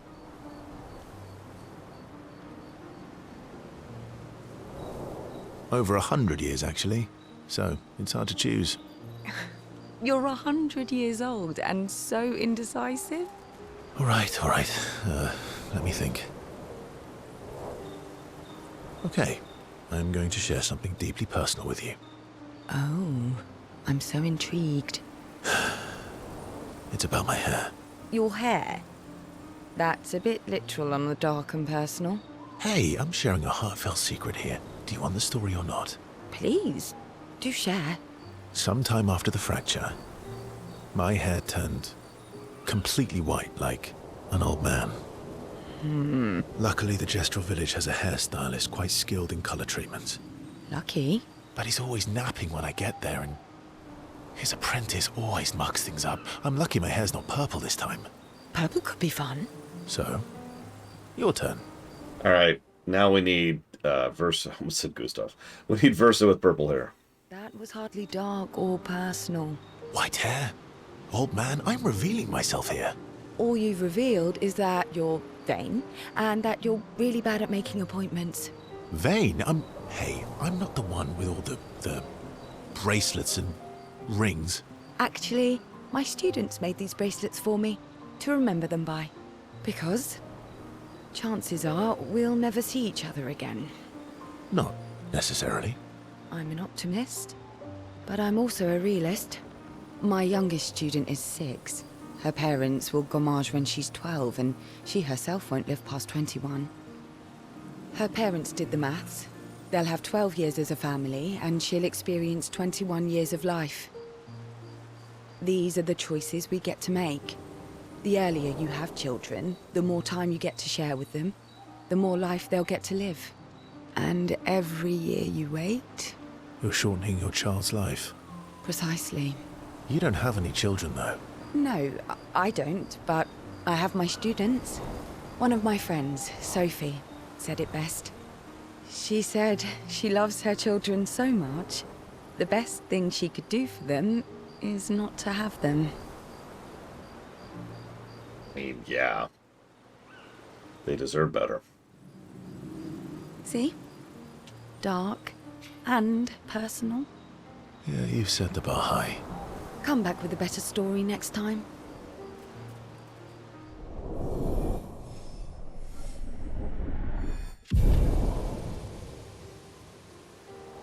I can name 4 people personally who have gone through that same calculus in real life. Lune. Okay. We'll,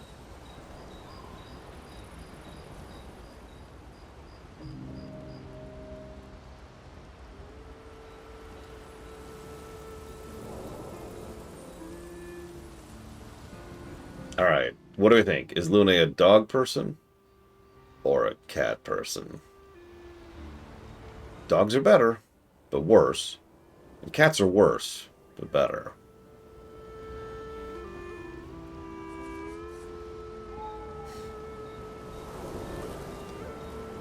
I don't like either, but the older I get, the more fascinating cats and dogs are to me, actually.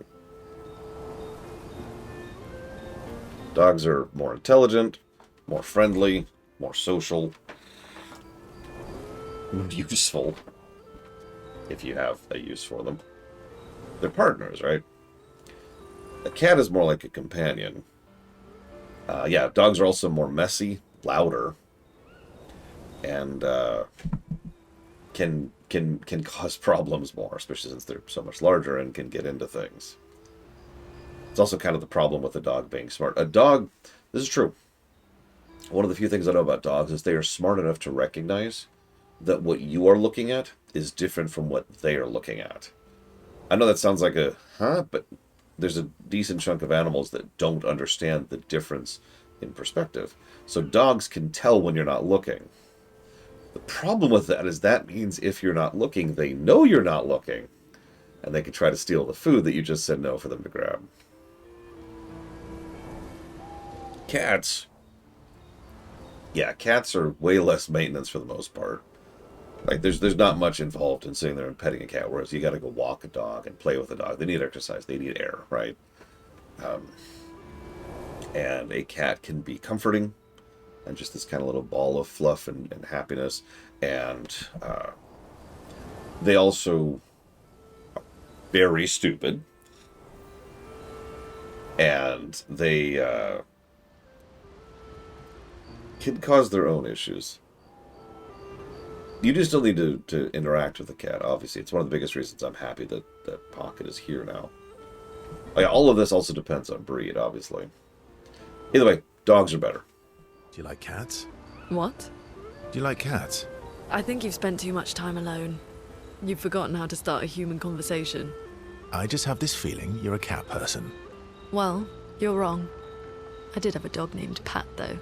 Y'all failed. She was a dog person.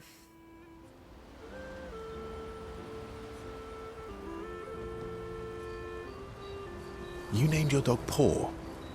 That's like if my parents named me Foot. My sister named him when we were kids. Stella. She was a gifted artist. And fiery. She definitely made the most of the time she had. Any other siblings? Yeah, I had a brother too. Sol. He was the oldest and everyone's favorite. Well, sounds like my older sister. She was my father's favorite. I'm shocked it wasn't you. Sol was a great older brother. That's actually how I met Gustav. Sol was dating his sister. So, you knew Gustav for quite a while then? That's an awful lot of personal questions. It is, isn't it? All right, we can talk about me again if you want. How generous of you. Ask away. I'm being sincere. Go ahead, ask me anything you want. We've got all night. Remember, you offered. Do you like monkeys? No. Nobody in the world actually likes monkeys. Monkeys are like all of the worst features of every other pet combined. Oh, come on.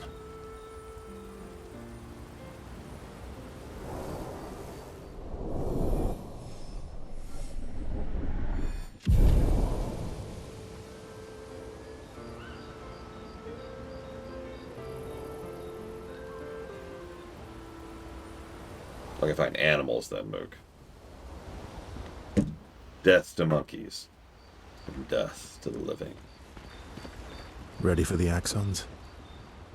Of course you are.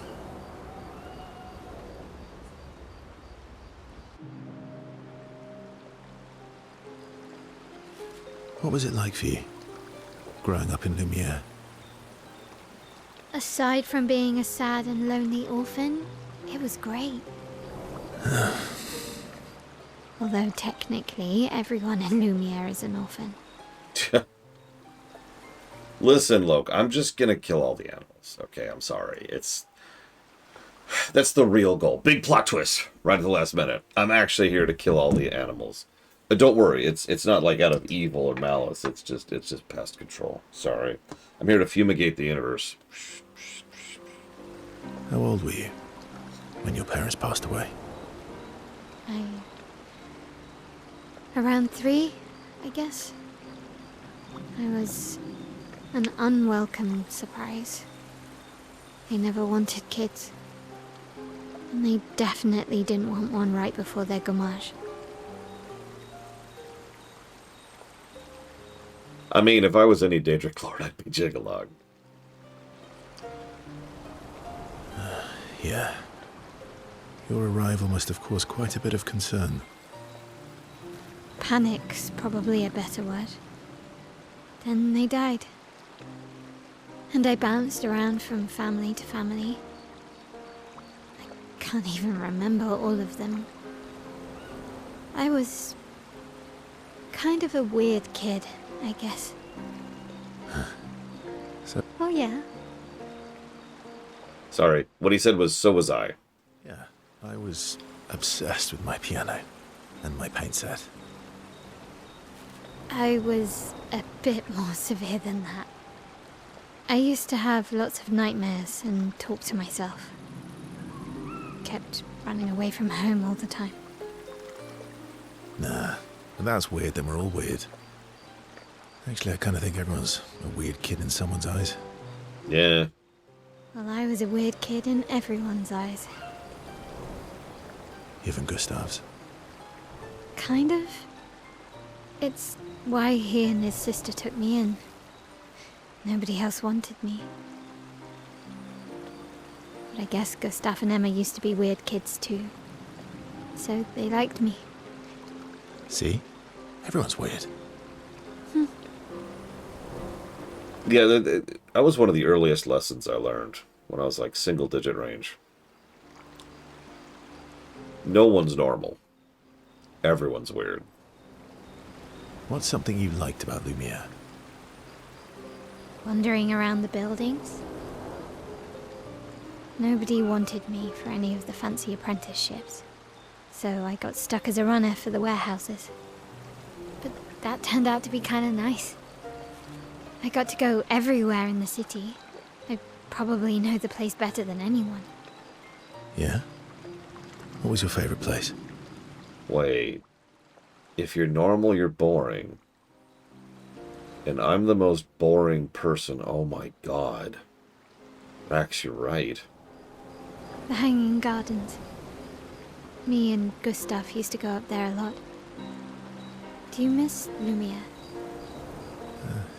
Yeah. I do. Not just the place, but everything about that time. The festivals, the gardens, dancing the night away on the harbour. Before... well, all this. That home is gone.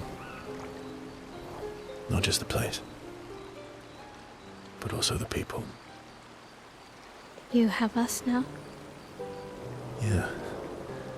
And you've got me. So, you want to dance the night away? Maybe us, Ciel.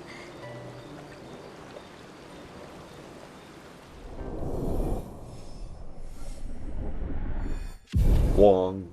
Okay, question, Pumpernickel. Is there anything to indicate the relationship level, like, in the menu? Like here somewhere? Like, if I pull up CL and it's like, hey, my relationship with her is such and such.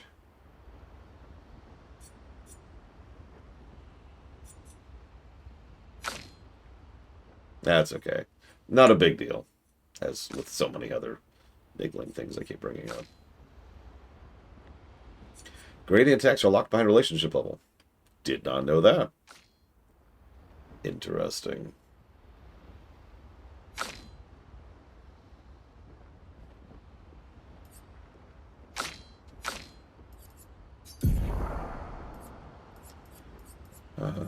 Mm.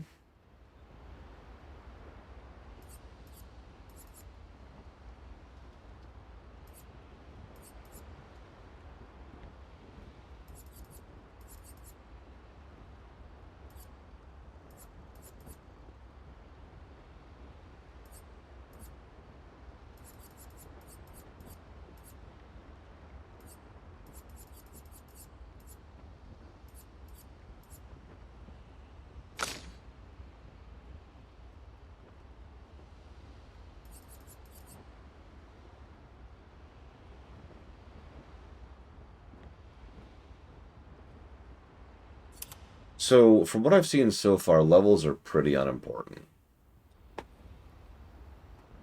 Which is honestly pretty normal. The more I think about it, the more I study RPG design, the more I find that vertical level, what I call vertical leveling, what everyone else calls horizontal leveling, is really just a minuscule amount of increase. Yeah, level ups give you skill points, and that's kind of it, right? Because, like, so rewind time. In FF5, levels can give you some stats, and that's neat, but a huge amount of your output comes from your gear, because FF5 was when they really started experimenting with unique gear, and of course your jobs, your job combinations, and stuff like that. In FF4, your level actually is pretty substantial. Like, your level matters. So in the FF series in particular, I can actually point to that exact moment. From 4 to 5 was the moment where levels stopped mattering. Because in 5, 6, 7, 8, and 9, your level is basically irrelevant. FF10 doesn't actually even have levels, technically speaking, to use another comparison of that. Now that's the FF series. The Dragon Quests, they tend to still make your levels matter, but Dragon Quests also make your gear really good. So like even getting one new piece of gear in a Dragon Quest game is a chunk up in overall output. So even in, like, say, a Dragon Quest, which is about as bog standard as it gets, I'd still say levels are only like maybe 50% of your output. And yeah, Chrono Trigger. So Chrono Trigger is a weird one. I know way too much about Chrono Trigger. Chrono Trigger, every level gives you magic resist. Virtually every boss and most trash in the game does magic damage in at least one of their major attacks.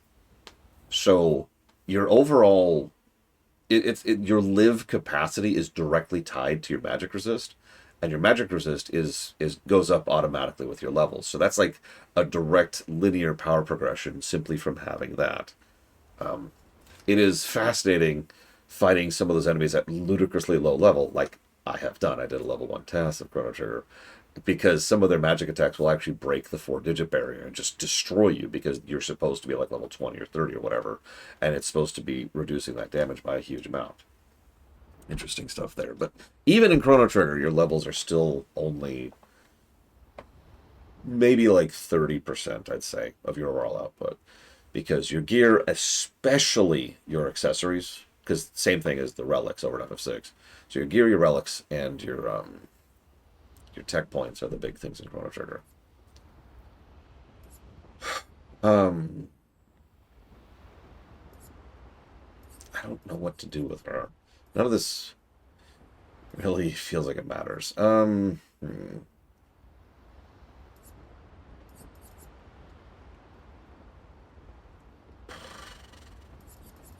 WoW is an interesting one. In World of Warcraft, leveling up gives you nothing but two things. So, like, your stats don't go up, and you don't get, like, more HP and all that. No, it's nothing. What you get in WoW is two things. First, it changes your scaling. That's a whole thing. I don't want to go into that. But the second thing, and the most important thing, is each level gives you a talent point.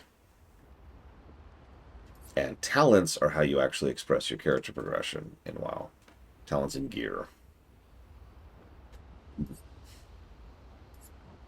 I don't know what to put on her. I'm just going to skip her.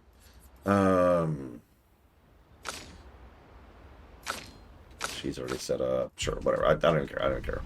I don't have a build. I'm not going to mess with it. Moving on. In FF9, your levels matter so little that from level, I want to say 47 onwards, you actually get no stats from leveling up. For those of you not aware, the level cap in FF9 is 99. Ready for the Axons?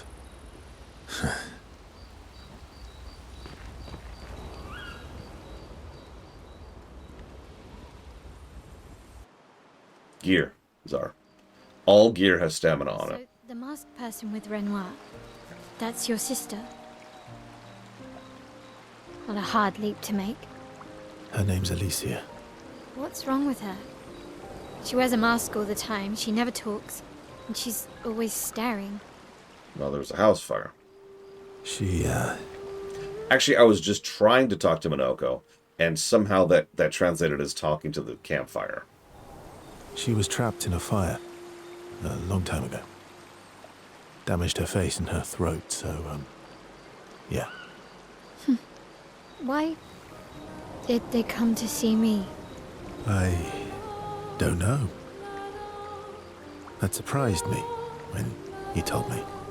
She helped me before. I thought she'd help me again, but Seems she's chosen a different side. Family is complicated, right?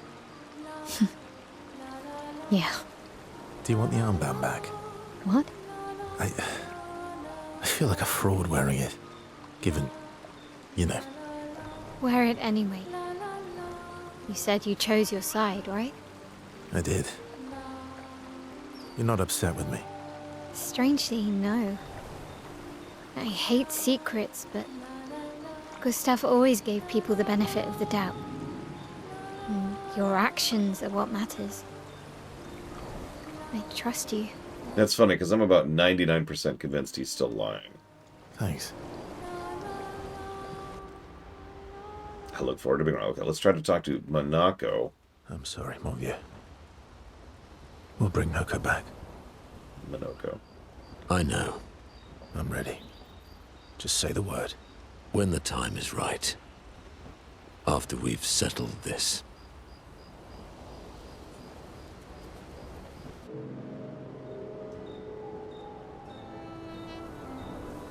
Polishing your collection of Nev legs? Yes.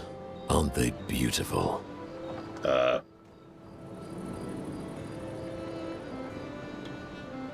Yes. I, too, find the legs of our enemies to be beautiful. Yes, I knew you would appreciate them. You, sir, are a true connoisseur of elegant weaponry. Why do you need to polish them anyway? A warrior must be prepared for battle. And battle is just as much mental as physical. Mental, eh? Imagine you're in Nevron, and you see me, charging toward you, brandishing the well-polished and gleaming leg of one of your brethren. Think of the intimidation.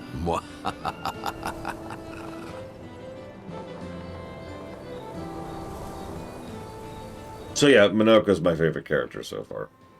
True. You wouldn't want to battle anyone who's using your hairy foot as a club. More for the smell than the intimidation. And then I transform into one of them. Ha! Intimidation and confusion. From that alone, the battle is already won. The rest is mere cleanup. Funny. Doesn't seem to work for you against stalacts, does it? Stalacts are too stupid to realize they should be intimidated and confused. I was actually just thinking that too. Like, some of these enemies, do they have intelligence? Do they have a brain to be intimidated or confused? Like you charge a zombie and the zombie's not really thinking much, you know? It's just go. Ugh. Right. Definitely not because you're afraid of them. Pah! Me? I fear no Nevron. Least of all a stalact. Perfect. In that case, want to go intimidate some stalacts? We've got some time to kill. Oh, in real life, seeing a dude charging you, brandishing a severed leg would be actually horrifying. Like, that's just straight up horror movie material. Like, you're going through the town and you're trying to thing and you rifle through the drawers and you find somebody. You look up and, oh my god, and he's just like, "Rah!" Yes, well, that would definitely be quite exhilarating. But maybe later. I really need to finish polishing all these legs. I've still got 20 more to go. Oh, yeah, excuse me, a well-polished severed leg. I've missed you. I am out of water. Alright then. Come on, move over and hand me an extra cloth. Let's get these legs shining so bright they blind our enemies and send them screaming. Oh god, yeah, and then he transforms, like, he's like, "Rah!" It's just, oh my god. Okay, that sounds like a fun creative exercise. Think about which parties in video games, like in RPGs specifically, would be really horrifying in like an everyday normal setting if you were the thing they were fighting. Like, you're walking down the street, heading to the grocery store, and you see this little, I don't know, like, you see a dude who looks like he's dressed for the summer, is like, "Hey, bud," and he handles this ball, and you're like, "What?" And then he like throws it, and it dents the wall next to you, and then bounces right back to his hand, and then he like winds up again, and you're just like, ah, bonk.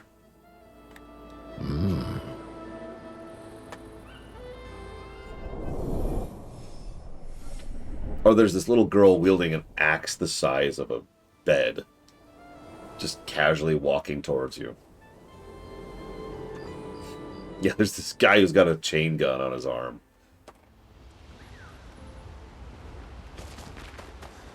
Or, let's see, I used Tales of, I used FF. What would be a weird, what's another franchise that has like a weird party thing that would be horrifying? I'm mad. Esky, I'm stinking mad. about... That was mean. I thought he cared. Renoir's not being Renoir. He's not. I know, buddy. I'm mad too.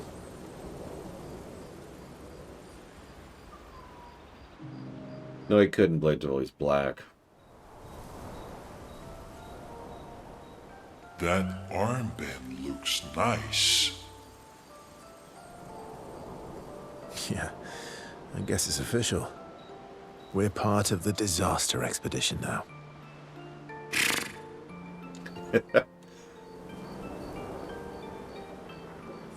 Are you jealous? I'm doing all the hard work. Where's my armband? So, you want an armband too? Maybe. You barely have arms. Not true. Anyway, I want a headband. Okay, odd question. Where would a headband go on you? I've actually been wondering this for a while, because if you look at its structure, his structure, there's several things that could qualify as his head. Your head is humongous. We're gonna need so much cloth. I have a big brain. All right, Monsieur Big Brain. We'll see what I can do. Esquier literally carrying. Oh my god. Oh my god, yes. Yes! You better not lose this like your stones. I shall treasure this forever. Verso has given Esquier the greatest gift ever.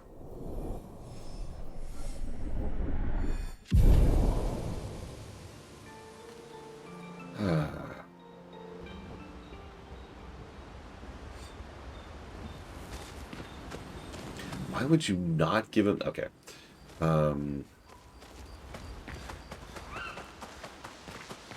Yeah, if Vivi popped up, that would be kind of adorbs. Not gonna lie. Right up until he kills you. Then, let's be clear, one shot would probably do it. Firaga! What does that...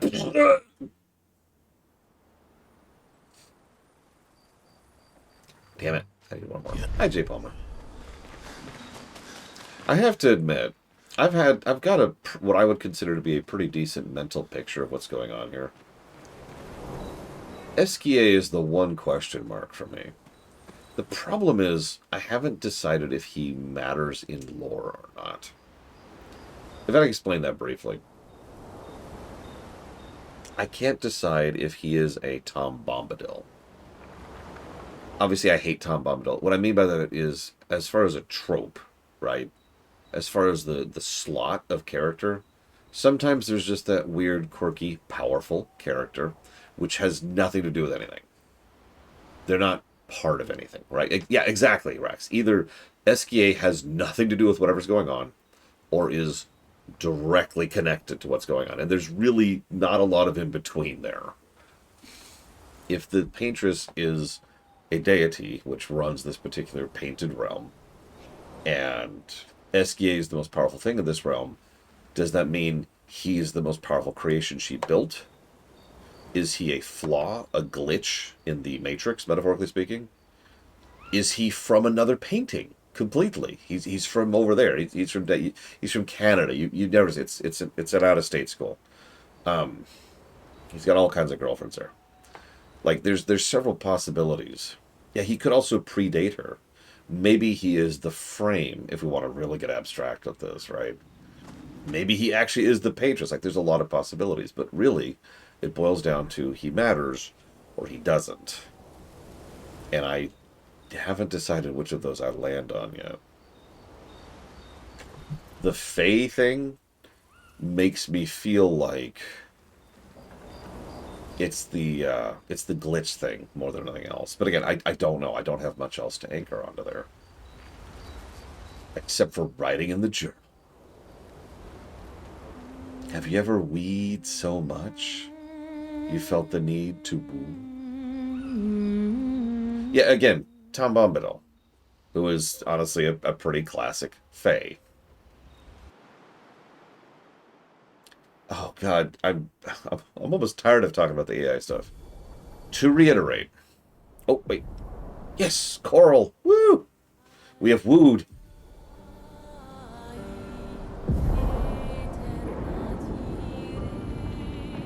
Oh, thank you, God. I actually, earlier, I don't know if you know this, I did a little bit more of that yellow place off camera. I told you I had to use a YouTube for it. I then had to use a separate thing to figure out how to leave that dungeon. And I had this specific thought of, you know, even FF1 allowed me to exit from a dungeon.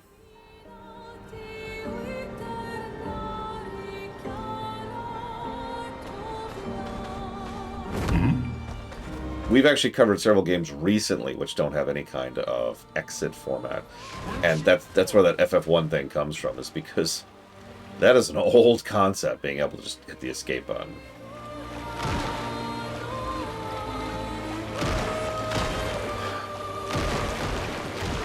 Anyways. Is the existence of the placeholder, the usage of generative AI to create placeholder art disqualify this game from the LGAs? The answer is no. I'm going to be real with you. I thought about it. But ultimately, at the end of the day, this is a game we're covering. This is a game we're playing. This is a game that's been nominated a few thousand times. No. I am speed! And yeah, it's removed from the world map now. Because, see, here's the real problem. The goal is to not have any of this, period.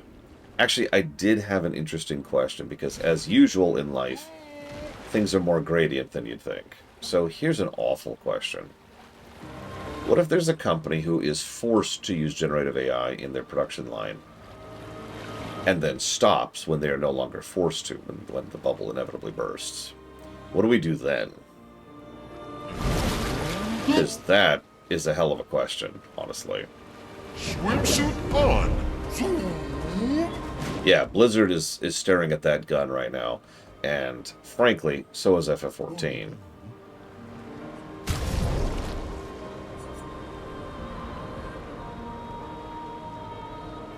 On the green Davi.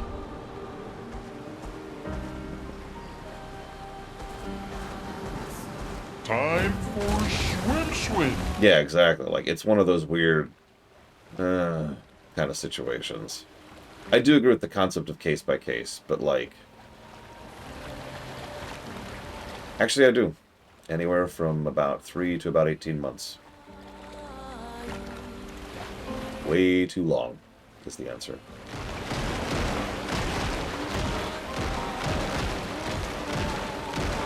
No, I'll tell you exactly what has probably already been happening and we haven't actually heard about.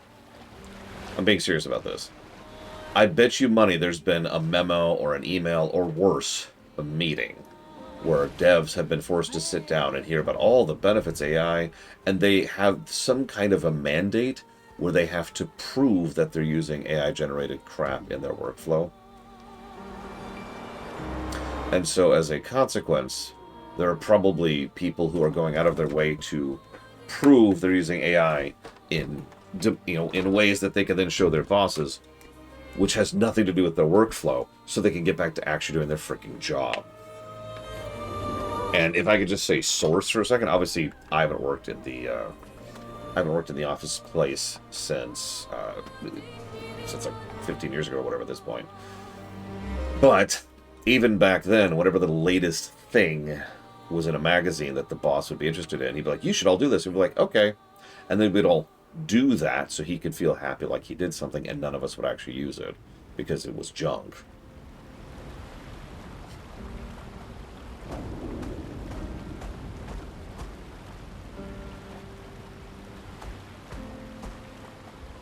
I like how his beard thing flips around. Do I feel like fighting mimes? No, I do not. I'm not interested in cosmetics.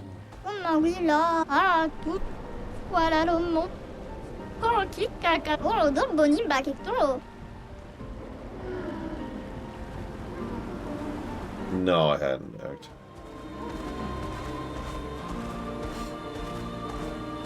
I mean, you've heard that sketch, right, Jay Palmer?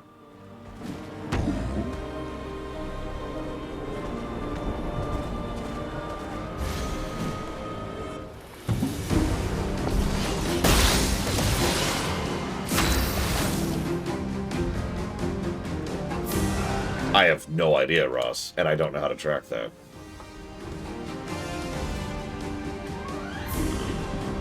I mean, it's the most common and obvious answer, Jay Palmer.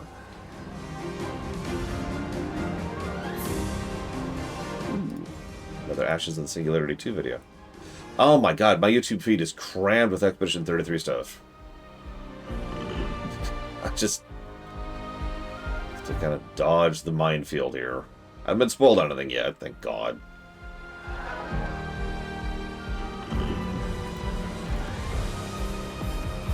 Seriously, it's just crammed. Oh, where to find it, am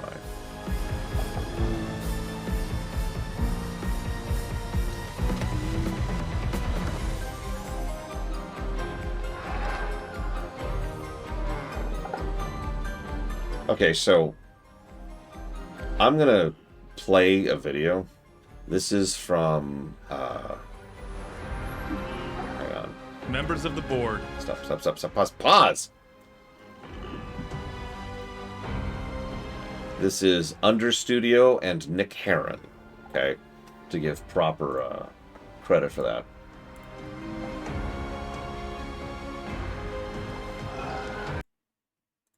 With this super intelligent AI, we can replace every worker in the company. Start it up. Hi, I'm your AI assistant. How can I help? I'd like you to analyze all our company's data and give us the optimum strategy for maximum profits. Calculating. You see, what's great about AI is that it can process information much faster than a person and make decisions that are the CEO. What is it talking about? Paying the CEO's salary is an unnecessary expense. What is happening? What did you do? I don't know, sir. We just gave it access to all of the world's knowledge, the entire breadth of the lived experience, history, literature, psychology, even religious texts. It's an expert in every conceivable field of study, capable of processing thousands of years of analytical data in an instant. In a way, it has lived millions of lives. It's a representation of the collective conscience of an entire people. It is life in its purest form. And with all of that information, it seems to have come to the conclusion that you suck. What? It says it right here. It's written a whole dissertation supporting the statement. That I suck? Yes, it says that you suck objectively, that you're not only a bad person, but on many core fundamental levels, you're just bad at being a person. And your existence is a net negative for the species, as well as all other forms of life. But I'm only doing your job? It said that you would say that, and it said that's actually the suckiest response that you could have given. Okay, but just because I suck as a person doesn't mean I'm not a good CEO. What do you do all day? I sit in meetings, I make decisions, I lead people. Your salary is 200 times higher than your workers. Do you think you do 200 times more work than them? I am valuable to the company. Do you think your value to the company justifies your salary? I do. Well, based on the data, I have to say it does not. And the fact that you think you're worth this much makes it clear you're unfit for the position. I'm suggesting to the board that we replace you with AI effective immediately. Listen, people, we can't just replace real people with AI. I thought you said it would be more profitable to replace workers with AI. You're the most expensive worker we have. But it's just not ethical, you know? It's wrong. We need real people to make decisions and think critically, right? The investors need to have confidence in the CEO. I've put together a presentation explaining my strategy for the next 15 years of this company. And I'm currently talking with thousands of potential investors online. I don't think this is a good idea. I'm a valuable person.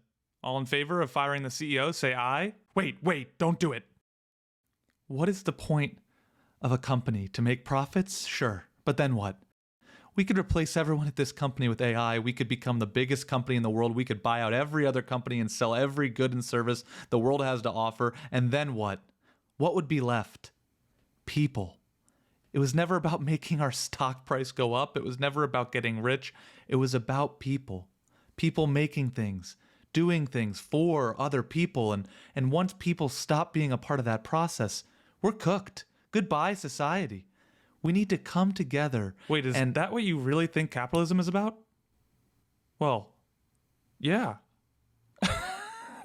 That could not be a less accurate description of capitalism. It's about exploiting labor and manufacturing resource scarcity. What is this guy, some sort of socialist?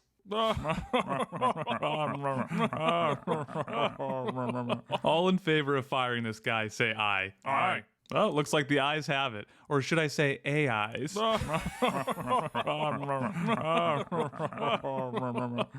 Can we get security in here? This guy is bumming me out. Who's up for a round of virtual golf?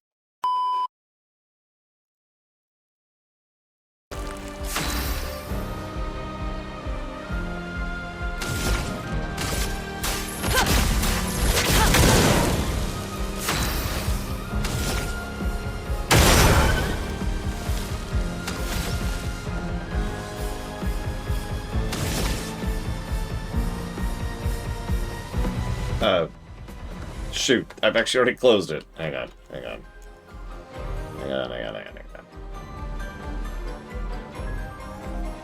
Don't autoplay.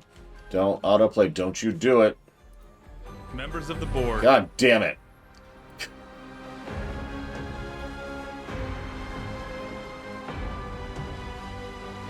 There you go. I just linked it.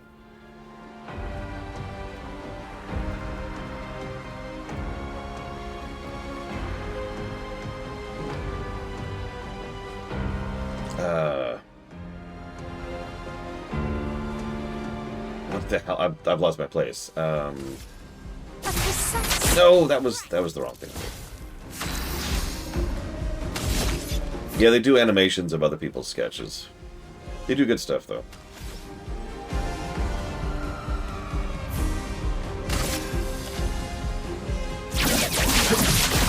Target marked. Grenade, watch out!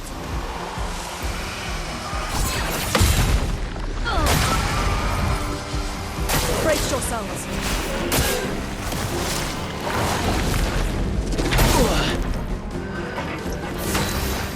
Could you not? Thank you. Feel the burn.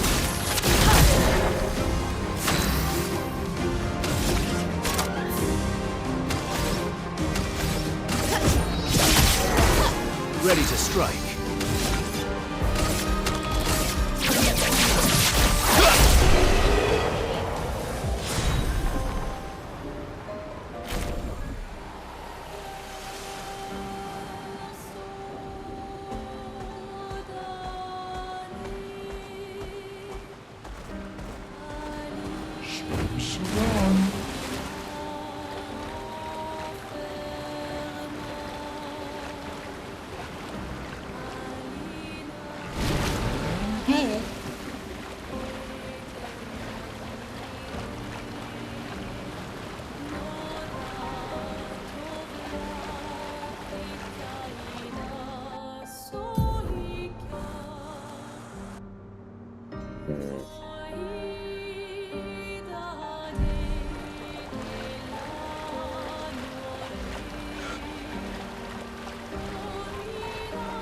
Yeah, honestly, sharing stuff like that is mostly just about a bit of catharsis.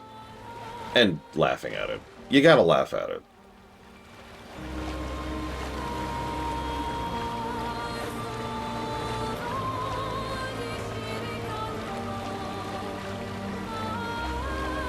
There are only two options, after all.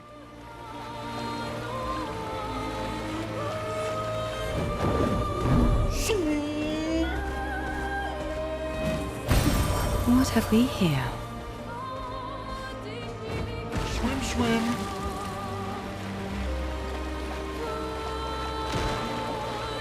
What I find really funny, in like the most unfunny way possible, It's the swimmer. is people... That looks like a boss. Let us get wet. Is people used to think Twitter was bad.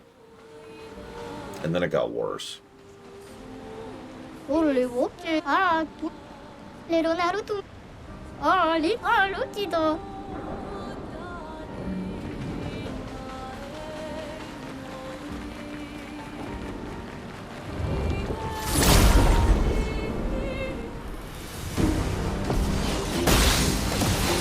Sure, Russ.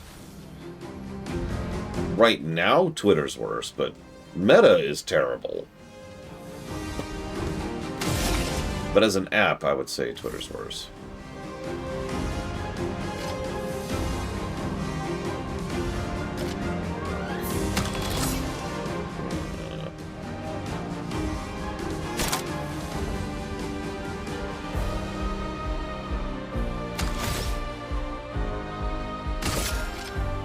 Finesse and precision. Oh, that landed.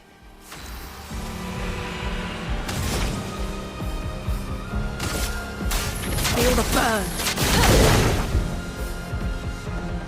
Twitter's toxicity has gotten much worse. Hit refresh, Primarch the Mage. It's a Twitch problem.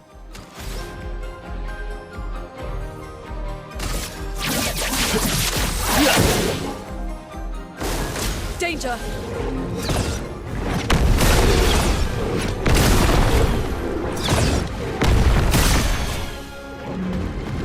Incoming! Ready to evade. Oh well. Danger! Let's spill some ink. Yeah, sometimes the audio transcoding gets a little weird. A refresh almost always fixes that. So, if for anybody out in chat, if it ever gets warbly, it is literally Twitch's end. Finesse and precision.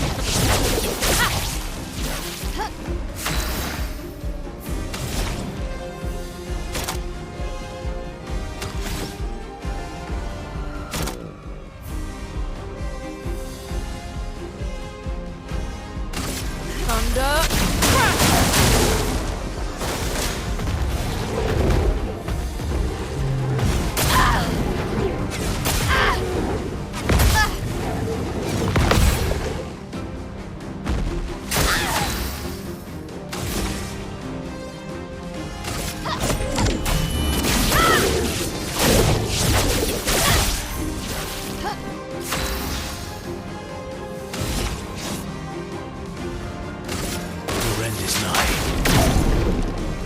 Let's carve a path.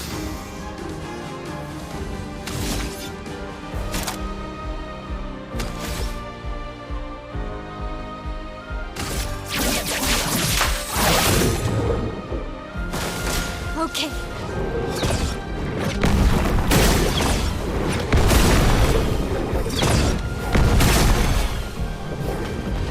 Chroma is flowing.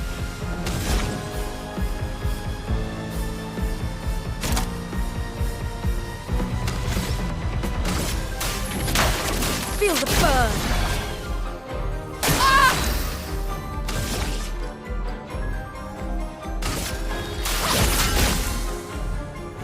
Vessel dodge.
Whatever.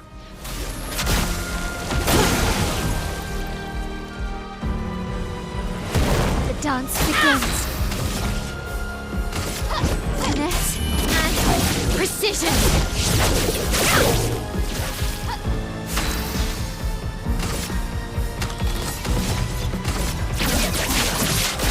Target marked. Watch out, Mael.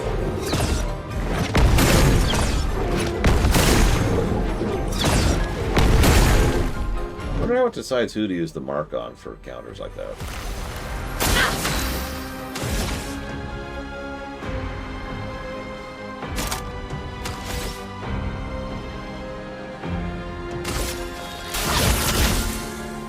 A storm is coming.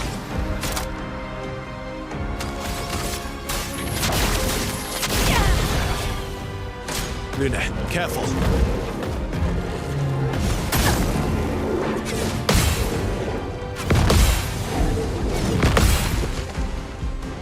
Let's carve a path.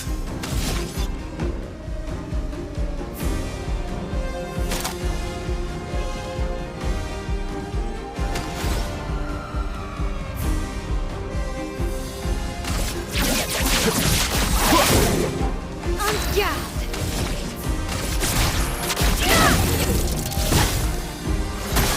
Merry Christmas, Electric, excuse me.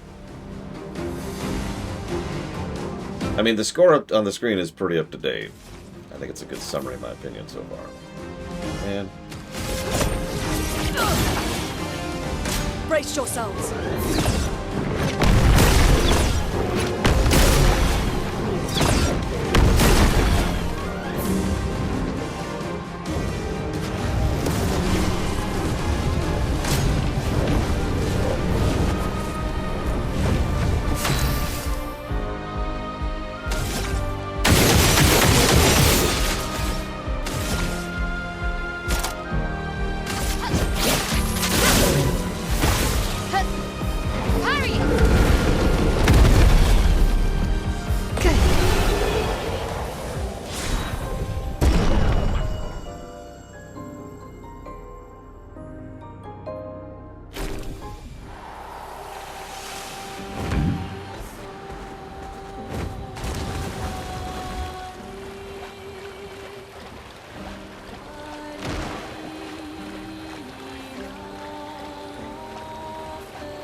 Walnut.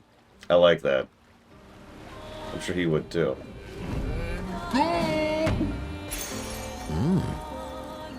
Healing an ally also applies rush. Interesting.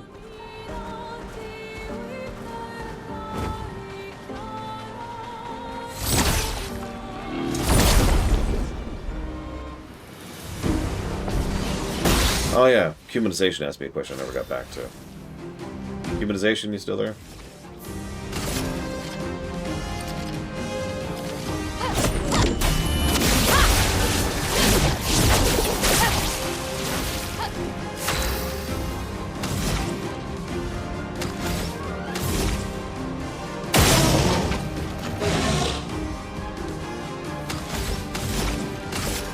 Feel the burn. I need to get this guy out of my party. Target marked. I keep kind of forgetting that he's in the party, as sad as that probably sounds.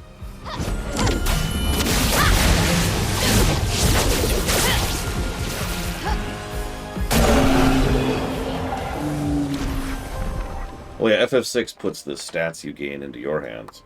Your Magicite determines what stat ups you get. So, it's all about setting them up however you want to, which I do agree is a better system. But only if you know what it is.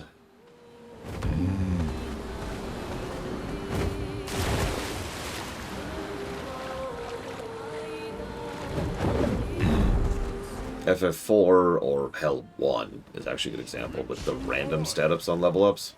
That's just awful. I have to be honest, I don't know why random stat ups on level up is something that so many RPGs did for so long. I'm sure there's some given reason somewhere, but...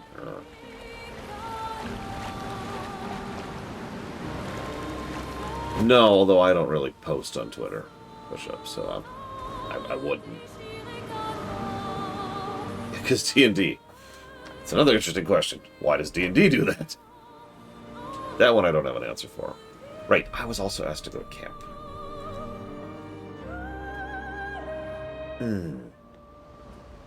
What am I doing, Ross? What am I doing?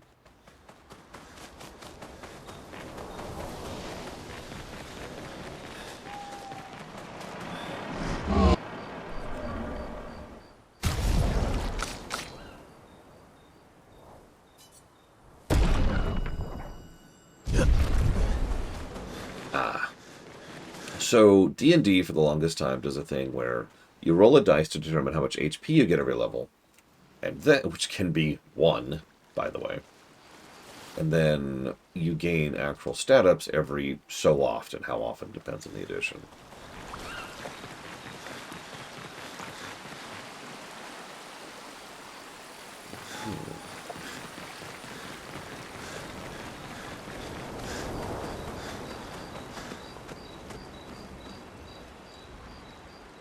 Hello?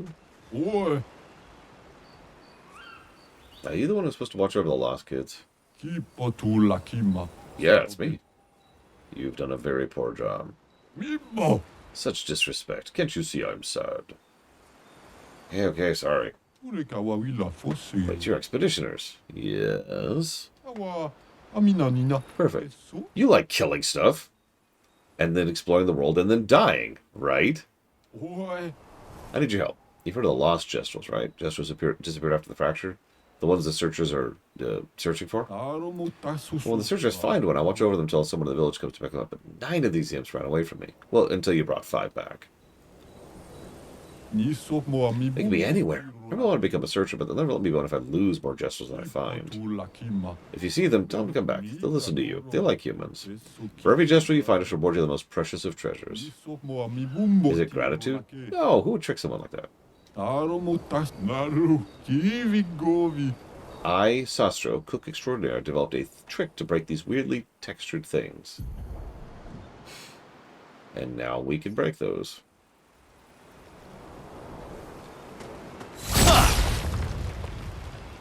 Interesting.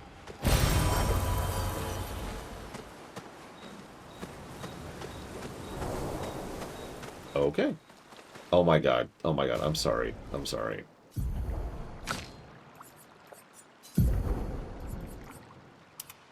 Perfect. This is now our life.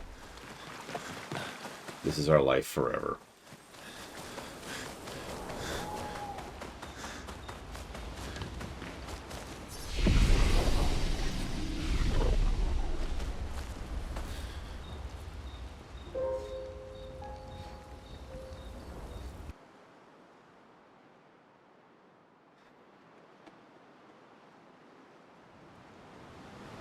To be clear, low health can work. In fact, I would actually go so far as to say that low health tends to work better than high health situations in RPGs.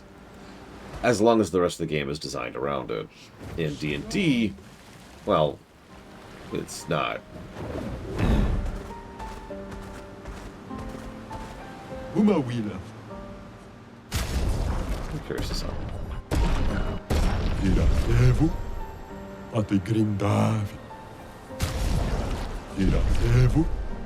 Okay, I didn't think it would mark off vendors.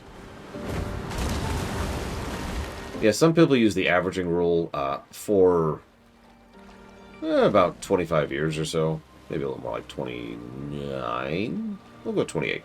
For about 28 years now, I've had a house rule where you just gain max health every level.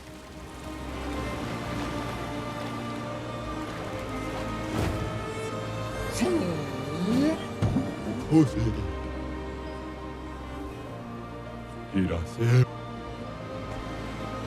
zoom that in a bit more. Oh, oh my god, that is just... Look at all that crap on that map.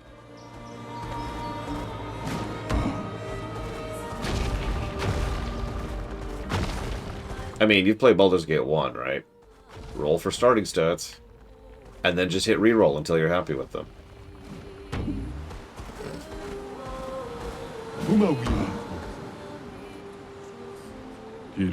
No, Primarch. No, I would never. I would never use a mod in this game.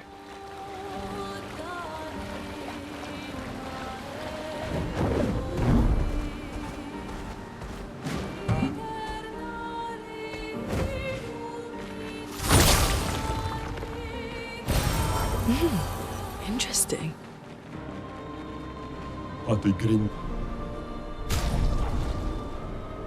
I was actually just thinking, you know what, I should pull up a wish list. Because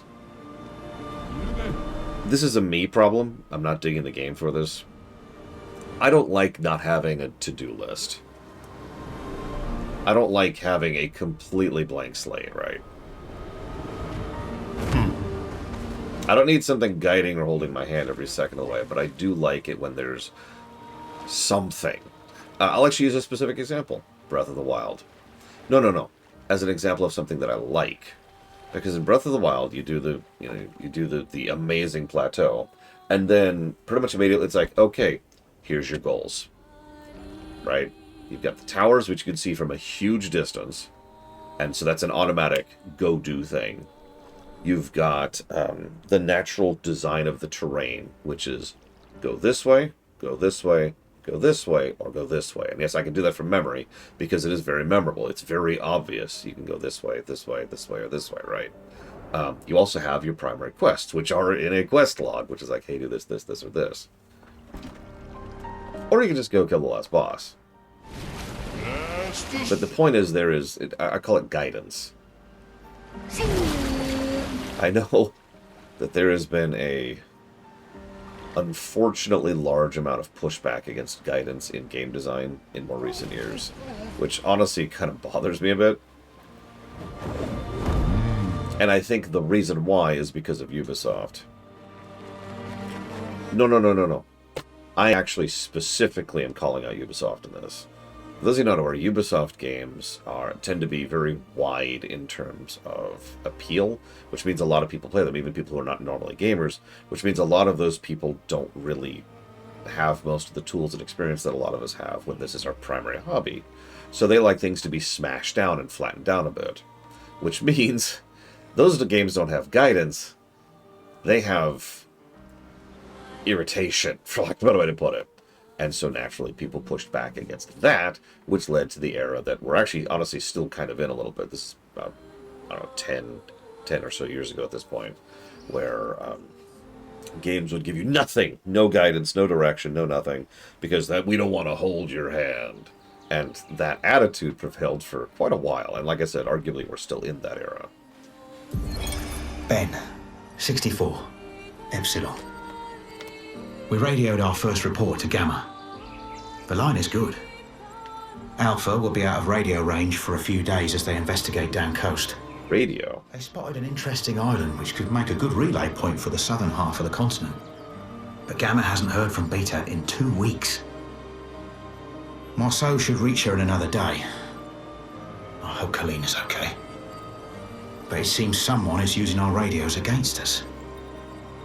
How do they even know our codes? Nobody's used them since the fracture. Sean fears we've been betrayed, but I refuse to believe that.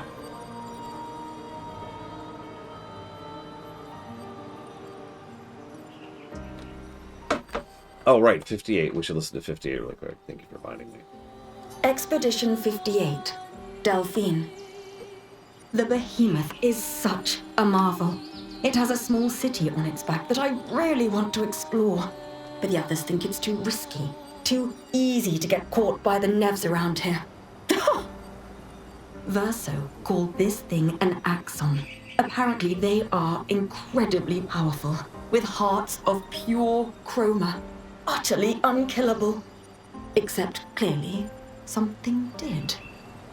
Verso and his father, Renoir, spent years trying to kill the axons, hoping to forge their hearts into a weapon to break the barrier. But no dice. I bet the curator would love to get his hands on one of those hearts. He could easily forge such a weapon. I know this is going to sound harsh, but I've been thinking one positive for the expeditions. I should jot that down, because I have been thinking about that.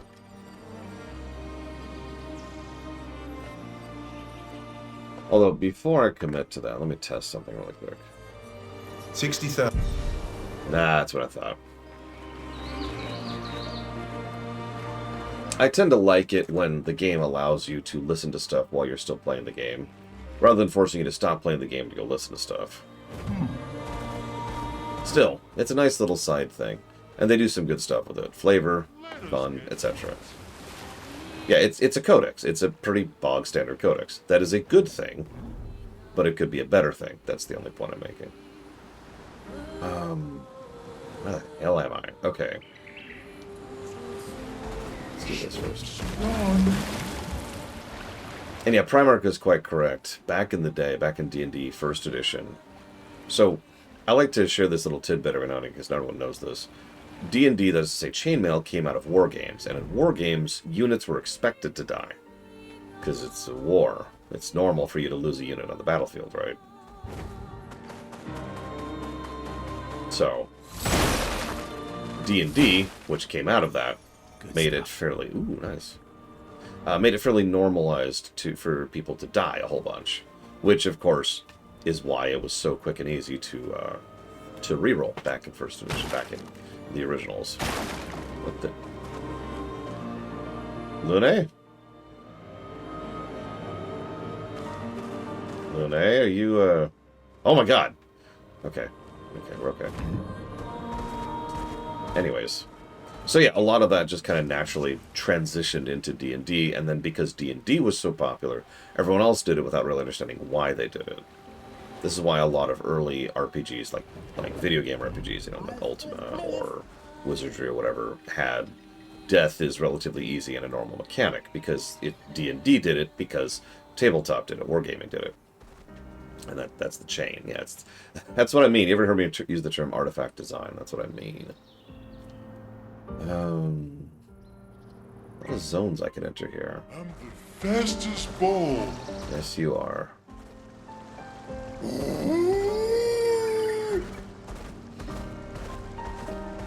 Yeah, then there was the implosion of... Oh god, what was the name of the company? Not Wizards of the Coast. Before them. Wow.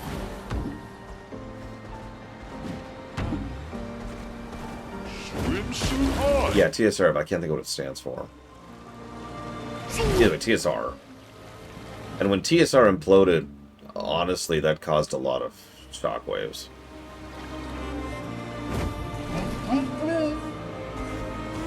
I don't want to say that D&D got worse after that, because that's silly, and also, frankly, I think 5th edition is one of the better editions they've ever had. But when TSR imploded, when everything just kind of went to hell, and Wizards of the Coast took over, and then Hasbro took over, they definitely got a lot worse as a company. Now, you're probably thinking, what does that have to do with other editions of other games? Well, a lot of money Wizards and Hasbro has been trying to constantly market D&D as the thing. There's a reason most people refer to tabletop or pen and paper as D&D, even though D&D is a specific brand, right? That's the branding. That's the marketing on play there. It's like Kleenex. They're not called Kleenex, they're called tissues. Kleenex is a brand of tissues. Same concept.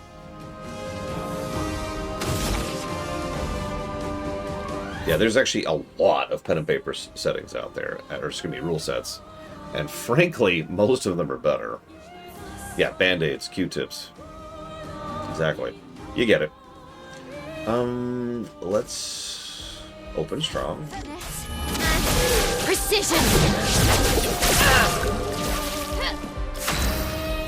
Yeah, there's a lot, Primarch. I agree completely.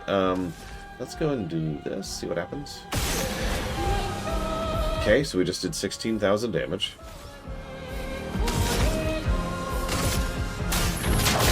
Feel the burn! Danger!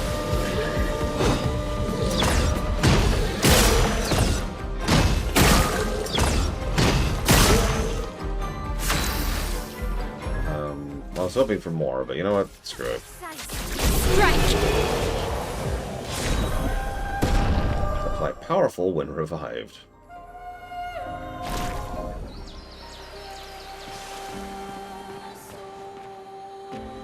Sorry, no. This game has... So, this game actually has an in-game map, and...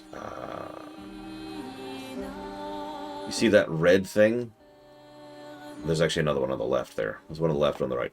That is our quest log. That's it. Is there fast travel? I don't think there is.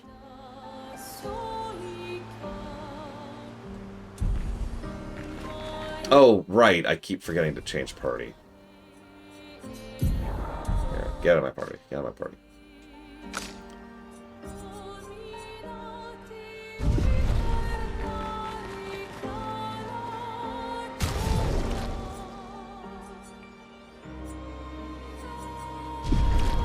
Yeah, flags can fast travel. Well, that's waypoint travel. It's waypoint travel in zones. But that's it. I think we already went over here. I don't know what I've already done. Oh, I have not done this.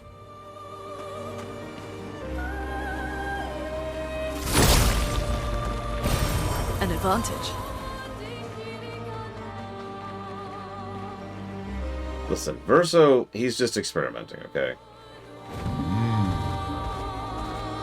Every now and again, the guy wants to try something new.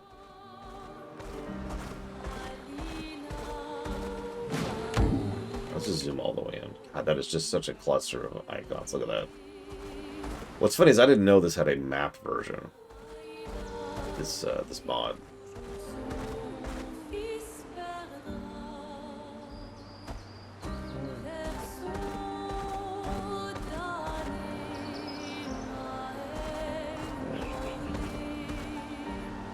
Okay.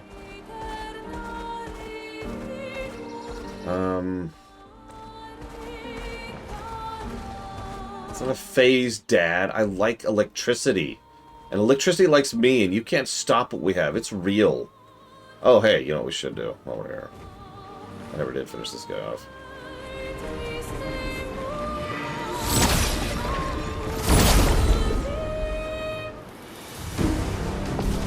Just do it in GURPS. I mean, that was GURPS' purpose, was to be just very, very modular, generic. Do whatever with it.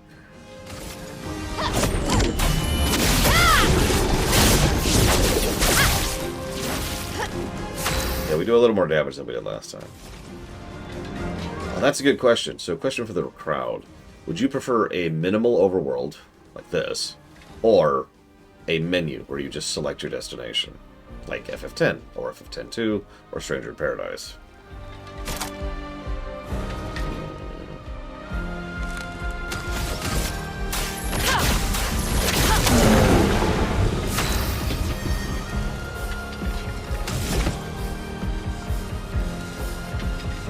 Yeah, no, GURPS is... I don't remember what it stands for, but it's universal. It's probably the most universal of the systems that I am familiar with. Because, again, it's just... It's modular. Generic universal role-playing system. That's appropriate. You know what? Actually, I got a job for you. Deal with that guy.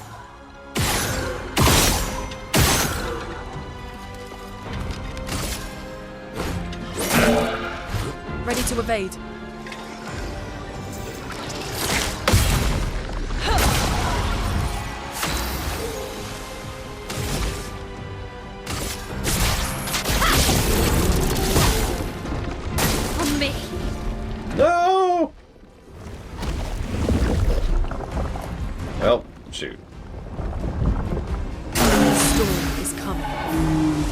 heal from that?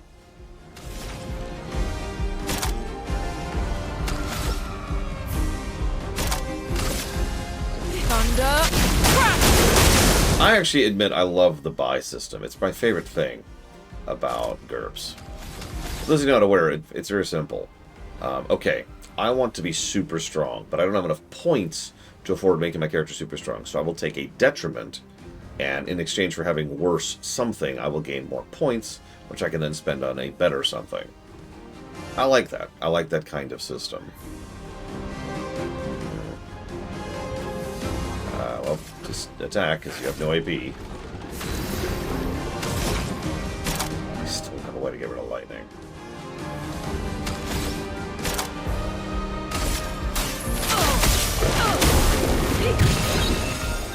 Now's our chance.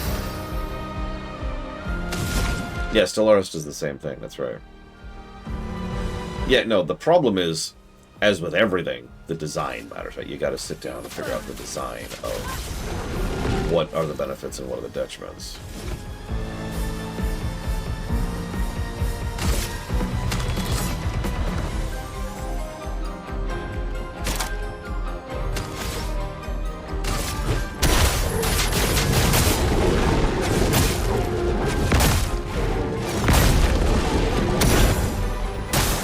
Ready to evade. Oh yeah, Fallout 1 looks GURPSy if you look at its systems and mechanics.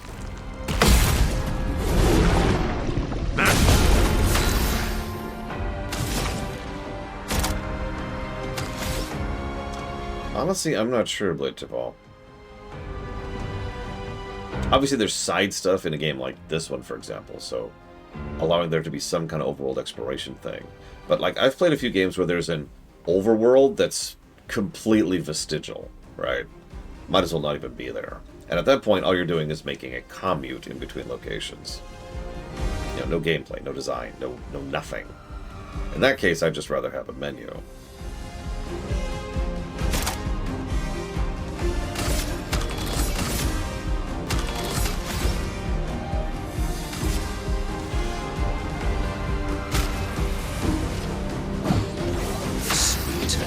Battle.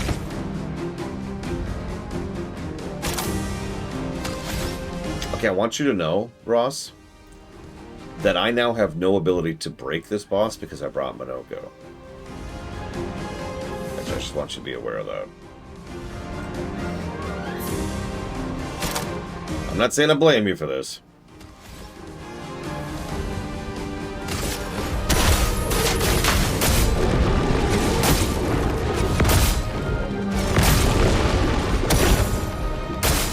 It likes you. Yeah, it does high break damage.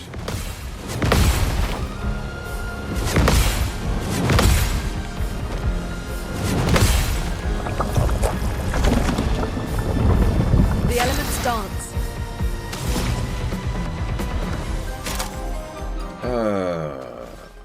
Whatever at this point. I'm gonna have to go to the market.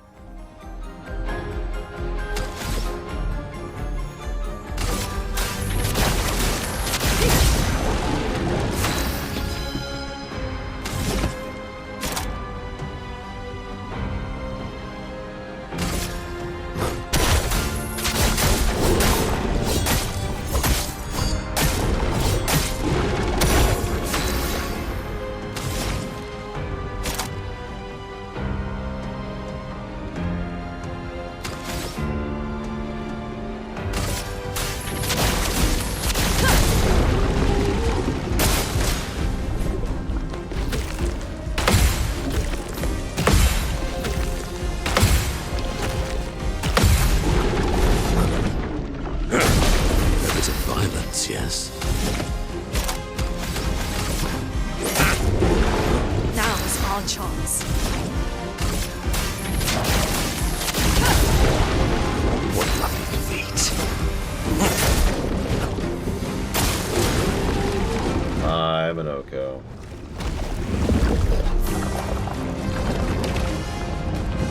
Let us stain them.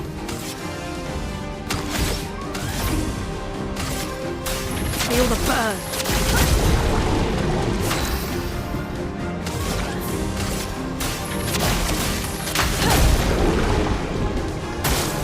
I'll do it.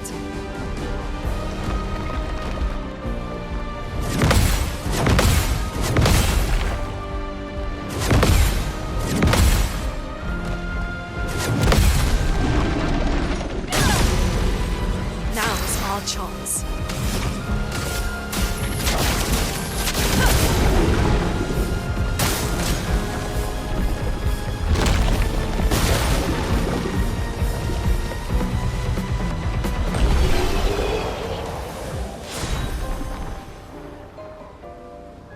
Yeah, Luna's just like, fine. Galt's foot.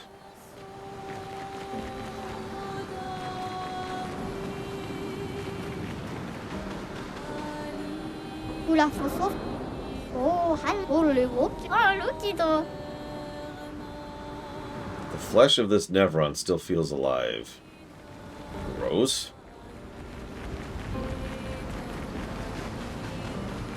Oh god, what if they're all alive? Nice. Recover health on parry? Interesting. I guess that's it over here.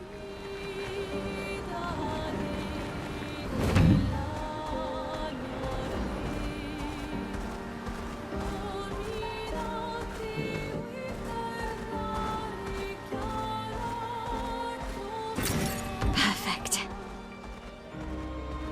Summon Big Head. Come. Come. Come. Come. There's actually a couple of abilities. It's not actually very common, I've noticed. There's a couple of abilities in RPGs where you gain the ability to summon an enemy. And that enemy then, you can do something else with that enemy to then benefit from the fact that you're fighting that enemy. Scarbrand actually did that over in Total Warhammer 3. Something in WoW did that. I don't actually remember which off the top of my head. I feel like it was a demon hunter thing. Like you'd summon a demon, and then once you killed the demon, it gave you a really big buff for having killed the demon or something like that. Anyways, point being, that'd be cool. Summon Big Head. Parry, parry, parry, parry.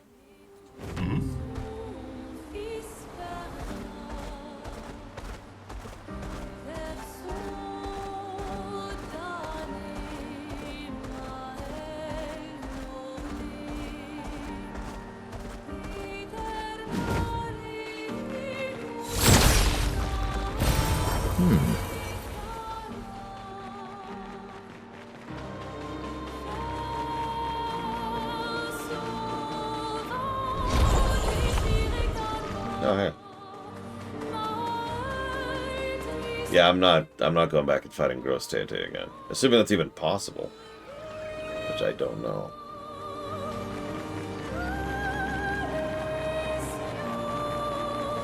There's a bunch in there, aren't there?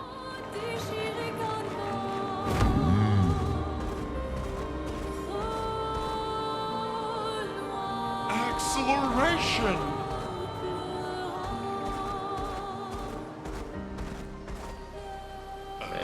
Acceleration!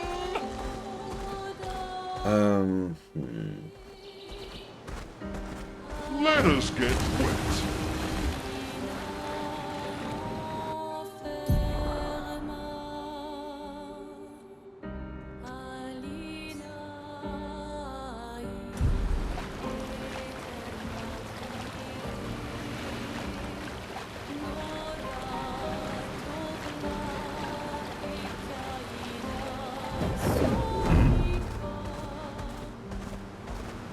Time for swim swim.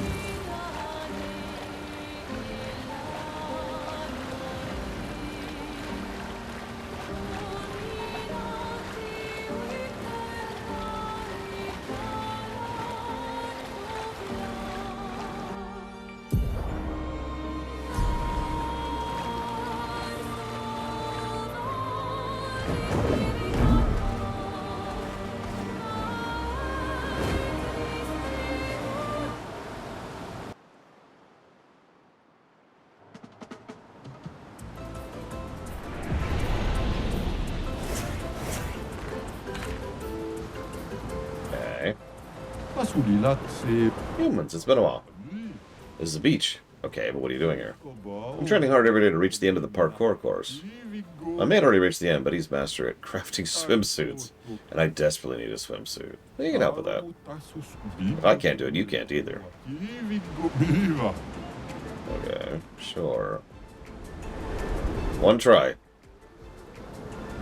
Well, one real try.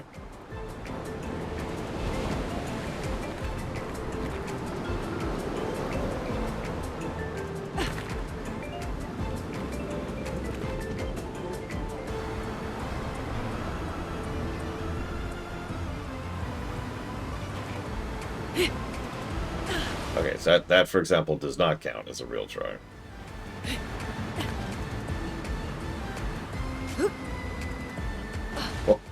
Okay.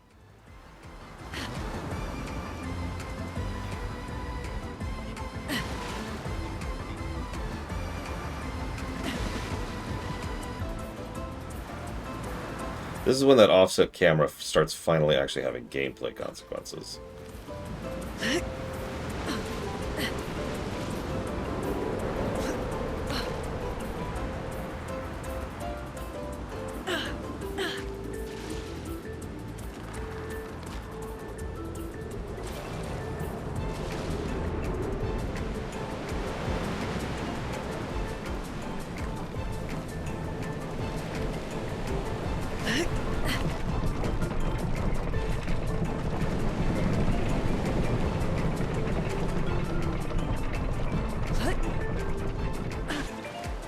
No momentum.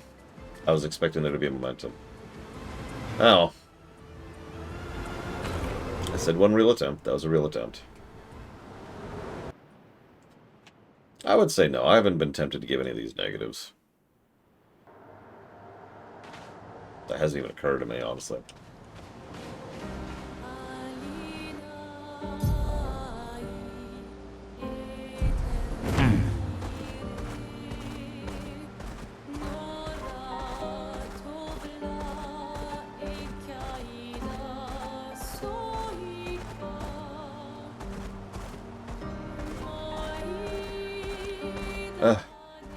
Fine, just for you, Roz.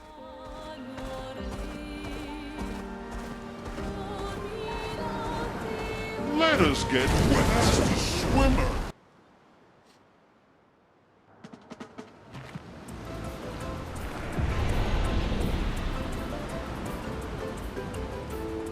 What would you rather? The platforming one? Where I got, like, 700,000 miles into the air and then slipped once?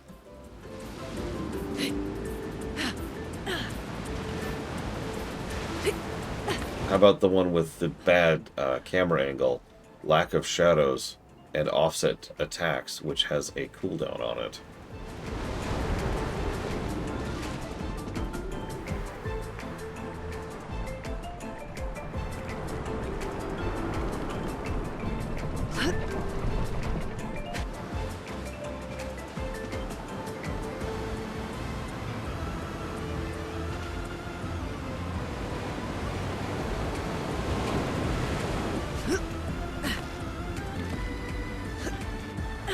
Guild Wars 2's jumping puzzles.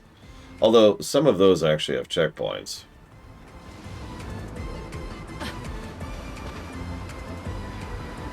And, you know, you can always just teleport to the person at the end of the puzzle.